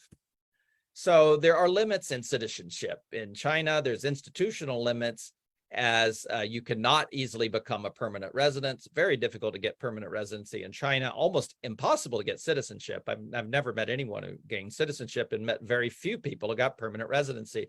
So there is a sense of being temporary and there's a sense of being other. So China is a very difficult framework for belonging. So most of the people who talk about belonging in Shanghai. To the city. So a sense of urban citizenship is there and a sense of national citizenship is almost non-existent. So finally, I think we have to really look at cities, not just as spaces of flows and all these macro level things. We have to look at cities as spaces for living. And ultimately, people still have to live in global cities. And I've talked to Saskia Sassen about her work. And Saskia Sassen emphasizes something that global cities are not necessarily nice places. She's always amazed that all these mayors want to fly her around, like the mayor of Singapore, the mayor of Shanghai, and fly her around to tell them how can they make their city a global city, because being a global city is not necessarily good for the citizens of that city. I mean, how much does Hong Kong ordinary person living in Kowloon benefit from all those rich folks coming in and spending money there? Maybe not, right? I think it's an open question. Shanghainese people were often very bitter about it. They said all of the rich people from Hong Kong, Taiwan, and Germany and America came. They tore down the entire city of Shanghai and moved all the Shanghainese people out to the suburbs. And so Shanghai was demolished by global capital. So, and I think a lot of Shanghainese people in the 1990s saw that and were resentful of it. So being a global city who is it good for, right? And I think so we have to also think about the importance of small scale and community-oriented urban spaces. This is the work of Jane Jacobs and Oldenburg. It's very traditional urban sociology. Sharon Zukin, I think very interestingly, talks about global streets. And she's also been to Shanghai, and we've been around Shanghai, we've been around Hong Kong together. She's always looking for these little streets, these little alleyways where people can enliven the place through small business. And so, in some ways, Chungking Mansions is a kind of vertical global street. It's a bit chaotic, but it's certainly a lively spot. I mean, Hong Kong has that feeling of small scale commerce. There's the liveliness and scale, the human scale of Hong Kong is always very impressive to me. Shanghai had that. Shanghai has always had an amazing scale, but this is a real question about Shanghai. So I think if we go back to Shanghai Global Shanghai 1.0, this is what it looked like. It's a city of alleyways of Linong. And these Linong, but even in the 1980s, over 50% of all Shanghainese people lived in this kind of alleyway housing in the 1980s, over 50%. Nowadays, it's probably down to 5% at that, if that, right? So these types of Linong, these alleyways, were not just residences, they were urban villages. You had here a person selling coal, a person selling hot water. You could take a bath there, you could get a drink there, you could get some xiaoxingjiu and talk to your people. You could, you could buy your food. All of these places were dense places on a human scale. They were little villages, and some of them still exist. And see, there's some photos that are a bit old because some of these have been torn down. I think this one is not torn down, though. Even now, I think you can find some of them. But, these are now becoming a different type of space. These were a kind of urban theater. If you lived in Shanghai in 1990, you saw people taking a bath in the street, wearing their pajamas, walking around. Everyone was performing, being part of the city, not necessarily on purpose, just by happenstance. So it was actually, the alleyway itself was a human theater. It was a spectacle, and everyone knew everyone. You could tuanmar, you could go from one house to another just with your rice bowl and eat off your friend's table, and you could go over to the next table. That does not happen today in this vertical Shanghai. So the alleyway was a city of dense social relations, but now it's a space of nostalgia because that's largely gone. So Shanghainese people talk about this, but it's gone, and you can see films about it like this documentary, but largely it's in the past. So I do believe that some of these spaces survived into Shanghai, Global Shanghai 2.0, and the difference between is that these were also very globalized spaces like Yongkanglu. Yongkanglu was a place where you had lots and lots of small entrepreneurs, including many Chinese entrepreneurs, many people from all over China, but also many foreigners. And the customers were also very mixed. There are a lot of young people, a lot of self-initiated expats, to call, basically young people without great jobs, but decent jobs. And they hung out here, and this was a lively bar street. And I only show one picture here of Yongkanglu, but Yongkanglu was just one example of this. Before that, you had Yongfulu, and then before that, you had Tongrenlu, and then you had Maominglu. You had lots of these global streets with little bars and eateries, and even Dagulu, and all of these sort of global streets in Shanghai, I think, were very dynamic places. And I think that COVID has really been pretty bad. I mean, it has had the shutting down of Yongfulu seems to be permanent. You're not going to have the reemergence of all those little businesses on that street in the same way. So I do think that this particular juncture where we're seeing the closure of a city for 2 months, it has been fairly traumatic for people living there, and the sense of the city shutting down, but also these businesses may be shuttering forever, and many of them not coming back. So my informants in the city seem to be saying, well, I'm not so sure that you're going to see that kind of place again. It doesn't exist right now. There's no global street. Not to say that there's no life in Shanghai. There's life. It's a big city, lots of money, lots of interesting things. But this type of global street where you have a mix of people and a mixed ownership and many migrant entrepreneurs from outside of China, foreigners running small businesses, I'm not sure it's going to come back very easily. So these were, I think, cosmopolitan urban life worlds. They were created by migrants and contested by migrants and long-term residents. People often didn't get along. They had arguments. You're too noisy. These are, complicated places. But the demolition of these spaces, right? The fact that many of them are being torn down leads to suburbanization, corporatization, and a privatization of urban space, which you see making Shanghai into a bad version of Singapore in some ways. Just lots of shopping malls that don't have these small spaces. So the erasure of such spaces makes global living difficult for everyone, not just the migrants, but also the migrants, also long-term residents. So 5 questions for post-reform Shanghai, or for any global city.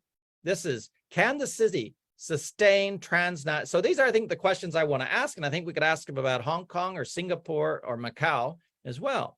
Can the city sustain transnational flows of commodities, money, people, and ideas? I think this is what everyone asked, this is what, the mayor of Shanghai asked and, wants to know, because this is the dominant definition. And I would say, yeah, I think China is a rich and powerful country, and it'll continue to attract investors, students, and employees, but less so information. So I think we're going to have these flows. I think Shanghai will remain a place of flows, right? And if that's all we care about, then we're fine. And I guess if you're a kind of, neo-Marxist and you think that this is the base and everything else I've talked about is the superstructure, then you're going to say it's okay.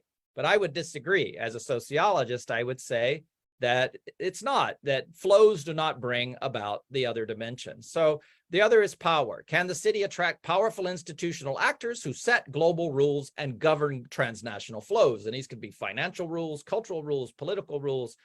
And are these institutions sufficiently decoupled from the nation state to be a realistic node in global networks, or a reliable node in global networks, so that people trust that, that Shanghai is going to be the place where your accountants are going to be able to, reliably monitor what's going on in all the businesses. And we just heard that that's what, this is one role that Hong Kong would like to see for itself, as a place, as a reliable node, right, in these global networks of assurance, right? That's what we heard in the first talk this morning. Very interesting. I would say post-reform Shanghai, probably not. I do not think that the Chinese state wants Shanghai to be a place where you have actors decoupled from the state, or otherwise something radically different. Post-reform Shanghai will be a new type of global city in which PRC norms and organizational forms become global norms. In other words, a center for the promulgation of Chinese soft and sharp power. Now, I think this is something that maybe some Chinese leadership would like to see. I don't know if it's possible for a global city to function this way, because it implies that a city can somehow project power outside of the borders. I don't think so. I think that this type of, as Shanghai becoming a center of national capital or a second tier global city may be more likely. Imaginaries. Does the city support spaces in a cosmopolitan, does a city support spaces in which a cosmopolitan culture is performed, celebrated, and associated with the identity of the city, allowing outsiders a place on the urban stage? So basically, do outsiders get a chance to be part of the show? And I would say post-reform Shanghai, yes, partly because urban imaginaries are resilient. And I do believe that when we look at Shanghai, global Shanghai 1.0, and how much of that culture was brought back, 40 years later in the 1990s, I could say, urban culture is resilient, and, the image of Shanghai as a global city is not going to disappear.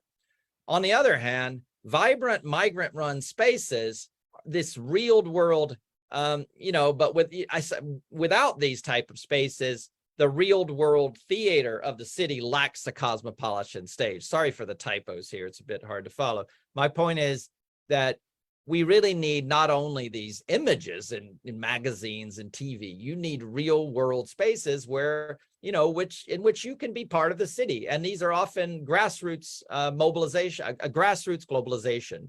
It's the type of small bar or nightclub that's owned by somebody from outside of China, like that bar Windows, owned by a Kenyan entrepreneur who was able to create a social space in which everybody could perform, being a hip hop star. So without that sort of space, I think the city lacks the kind of staging grounds for true cosmopolitanism. Settlement. Does the city provide a place in which migrants can settle, both to form their own communities and also to have associations with other residents? And I would say here, post-reform Shanghai, less so than in the past. Why? Shanghai is really only gives people very limited pathways for social and cultural incorporation. I mean, it is very hard to become a permanent resident, and it's very hard to fit in. The expatriate community that I studied even before COVID was already small, and it's now shrinking. So people are leaving and they're not being replaced. And I think this is a pretty important event, the leaving of many of these migrants. Migrant geographies are eroding and institutions are weakening. And this would include things like the international school system, which is essential to sustain these communities, right? So you have clubs, you have associations, you have schools, all of those institutions don't just come back when they're gone. You know, if you ruin the international school system, it's not like overnight you're going to reconstruct it, and it's not going to just simply reemerge. So the weakening of these institutions is a bad thing. And migrant children are poorly integrated into Chinese society. And I think this is also something that, you know, the Chinese educational system, in order to integrate migrants, is going to have to change a lot. It's very difficult for any country, any national educational system, to successfully integrate migrants. But Chinese educational system hasn't really done anything very much to do this. So finally, does the city sustain affordable human scale spaces in which global streets can develop as spaces of conviviality and sociability? And I think affordable is key. If rents rise the way they have been in Hong Kong, going up and up and up, and you cannot even open a small restaurant, and all the small restaurants get closed down and replaced by chain restaurants, you don't have the possibility for a global street either. And you have this in other cities. So global cities often have a great deal of difficulty sustaining these human scale spaces because of rising rents. And in Shanghai, I think this is a very much endangered scape because of demolition and urban renewal. Shanghai just recently, the whole area around the Chenghuangmiao, around the old city of Shanghai, the whole it's been demolished. So you're losing many of these small scale spaces, and this requires then a change in urban planning, and this will have to be a really major rethinking of what it means to develop a city. So if the city is all about GDP growth and increasing taxation and increasing economic indicators, then this will never happen.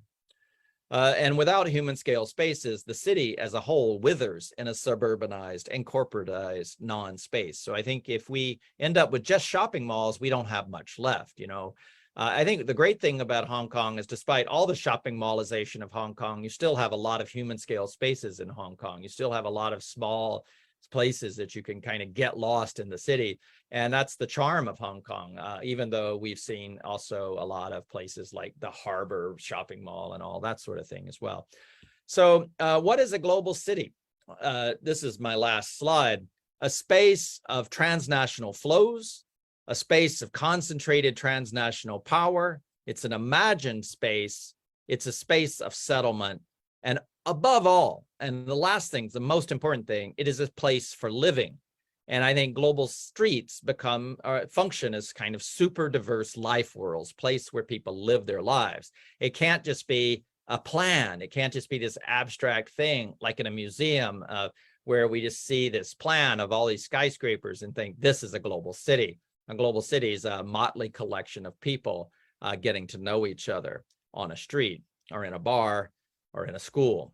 So when we think of the global city primarily as a space of flows, we miss out on all these other interconnected layers vital to the lives of great cities. And thank you. Thank you, James, for this very, again, thought-provoking and stimulating presentation on the third coming of Shanghai. I also happened to landed on Shanghai for just like 8 to 10 years, mainly between 1996 to 2004, doing a little bit of research on the white collar, the Bailing. So I'm sure that, you know, some of our interests overlap and so on. So I'm just wondering, I fully agree, of course, that the social fabric, the cityscape, at the end of the day, boil down to urban life quality itself is a very important component of a global city. But looking back at the experience, it strikes me that, you know, the success of Shanghai in Global City 2.0 seems to have created the kind of energy to make it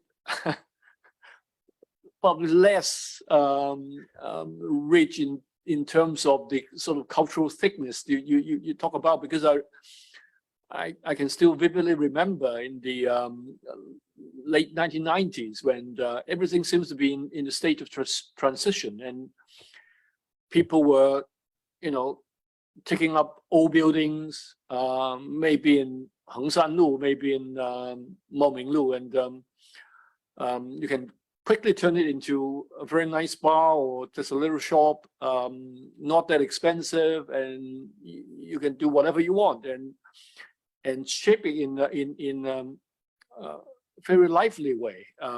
Some of them make it very European. Some people recreate the so-called old Shanghai style, though at the same time, my friends from Shanghai would keep saying that, it's not really the real thing. But anyway, the kind of Shanghai style would be available to be recreated. And in the process of recreation, of course, people sometimes would keep that tongue in cheek, keep certain distance, but at the same time enjoying the sort of vibrance of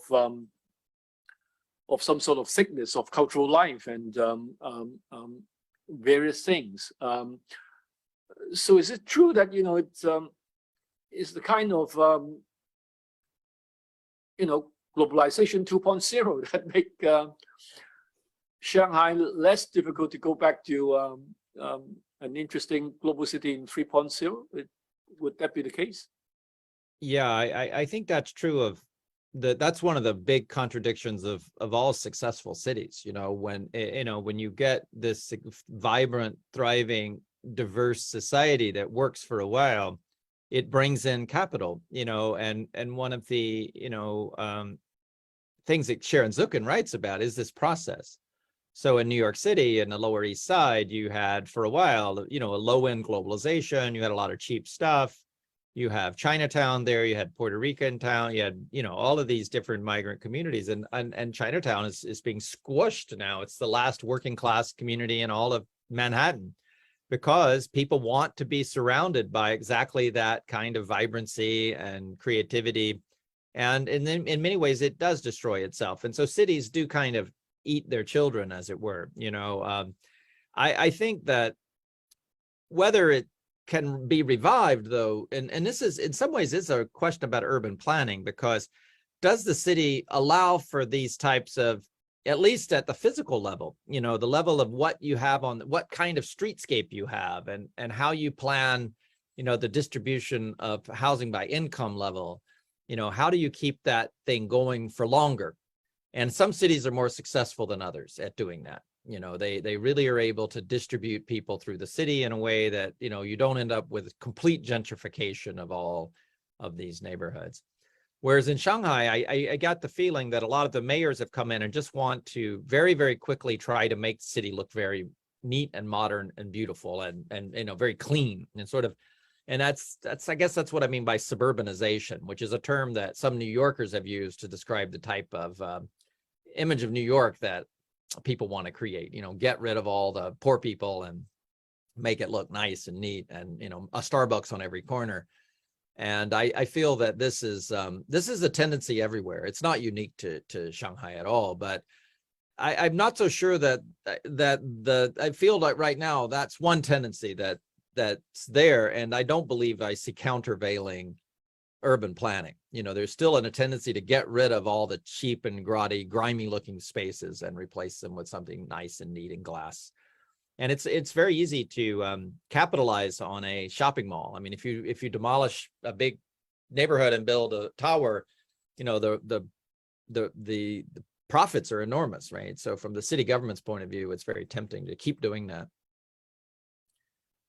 And that's what they've done. I still think it's going on. It's maybe not as fast as it was, but and once you get too few of those small scale heritage architectures spaces, they become very expensive. They become heritageized, places like Xintiandi, where, they're really, basically luxury boutiques. Yeah. Yeah, and fortunately, more on the unfortunate side, it's of course Hong Kong plays part in shaking up Shanghai as well, because nowadays when we go to Waihailu, one of the shocking thing is that whereas in the old days they have a lot of shops at the ground level, at the street level, nowadays a lot of them closed down, and people are not walking along Waihailu anymore.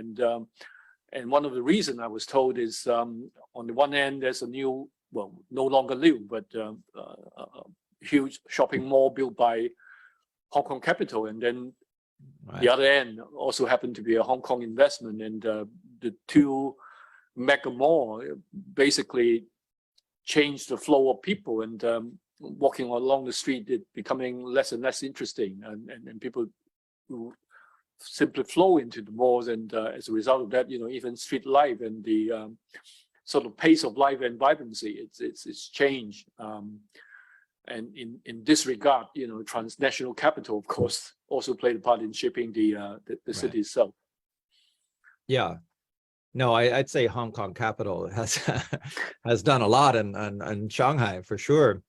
And there's a lot of Singapore capital there as well. And, I think but capital, is kind of nameless. I mean, it's a lot of, it's packages of money, and it comes from a lot of places. So in some ways, I think it's sort of ultimately the local authorities that are having to make these decisions about what's allowable, what can happen to those streets.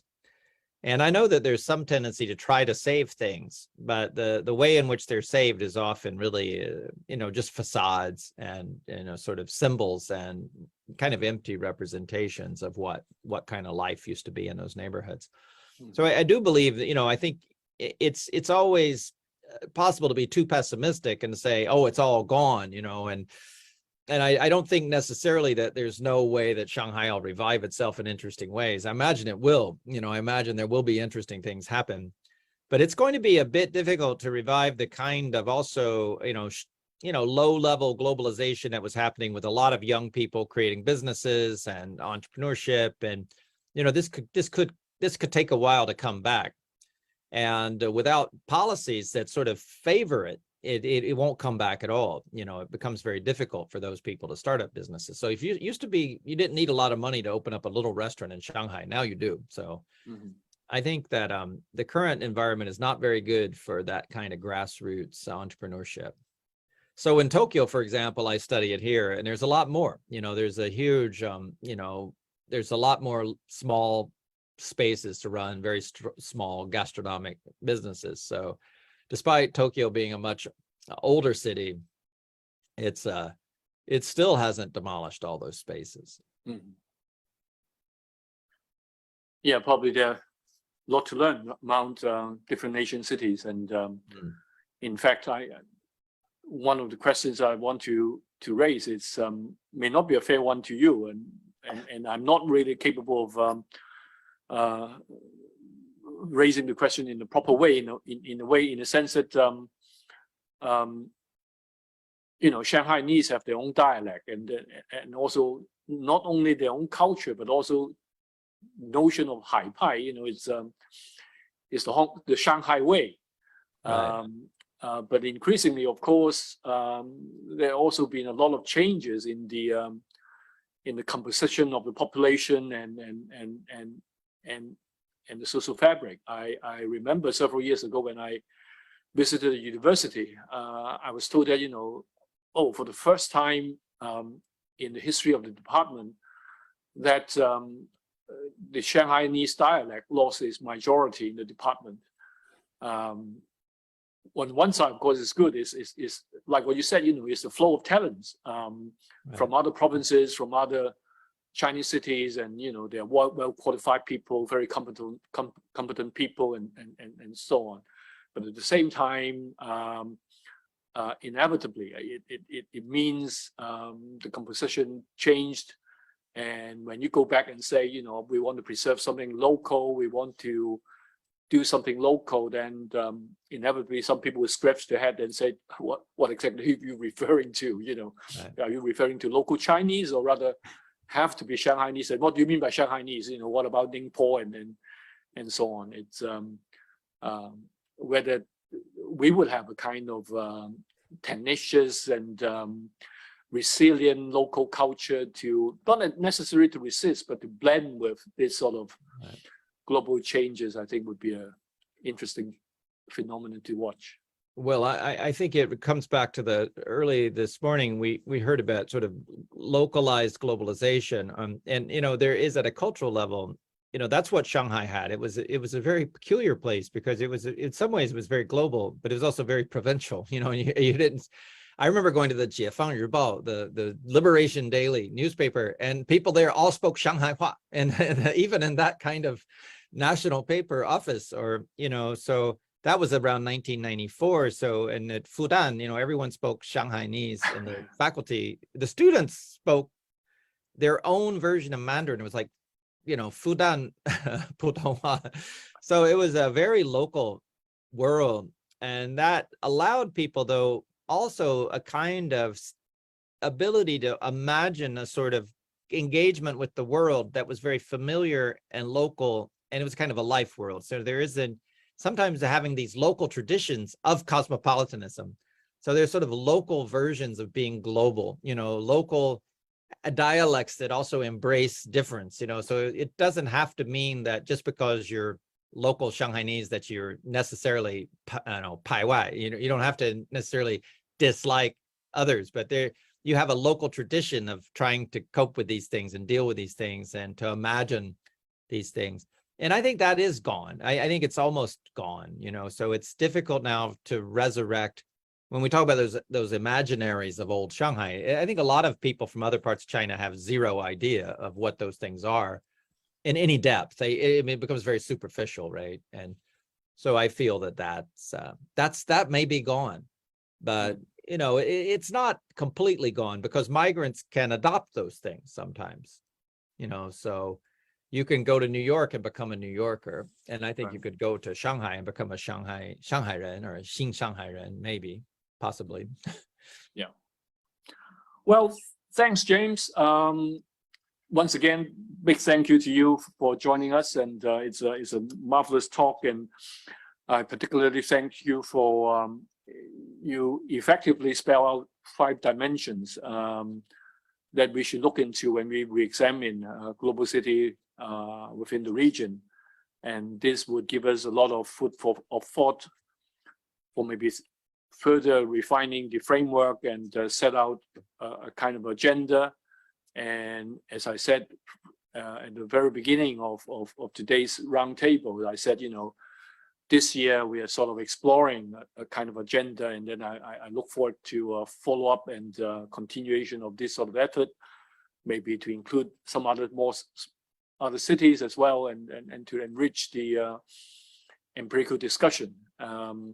So you done us a very marvelous job, and half of the sort of agenda or framework is already there, and we can further discuss this and see if we have a chance, and hopefully with our fingers crossed that quarantine measures would be relaxed, and then it would be great if you can come over and visit and to further dwell into this sort of global city research. Thank you very much, James. Well, thank you so much. Thank you for having me and giving me this opportunity to participate in this really interesting workshop today. Yeah, Thanks a lot. and this brings us to the end of today's roundtable. As I said, this is just the beginning, and I do hope that we would have follow up, and if not before that, at least there would be Global City Roundtable in 2023. So look forward to seeing you again. Thank you very much for joining us, and thank you again to Professor James Farrer. Thank you. Thank you very much. Bye-bye. So see you then. Bye-bye.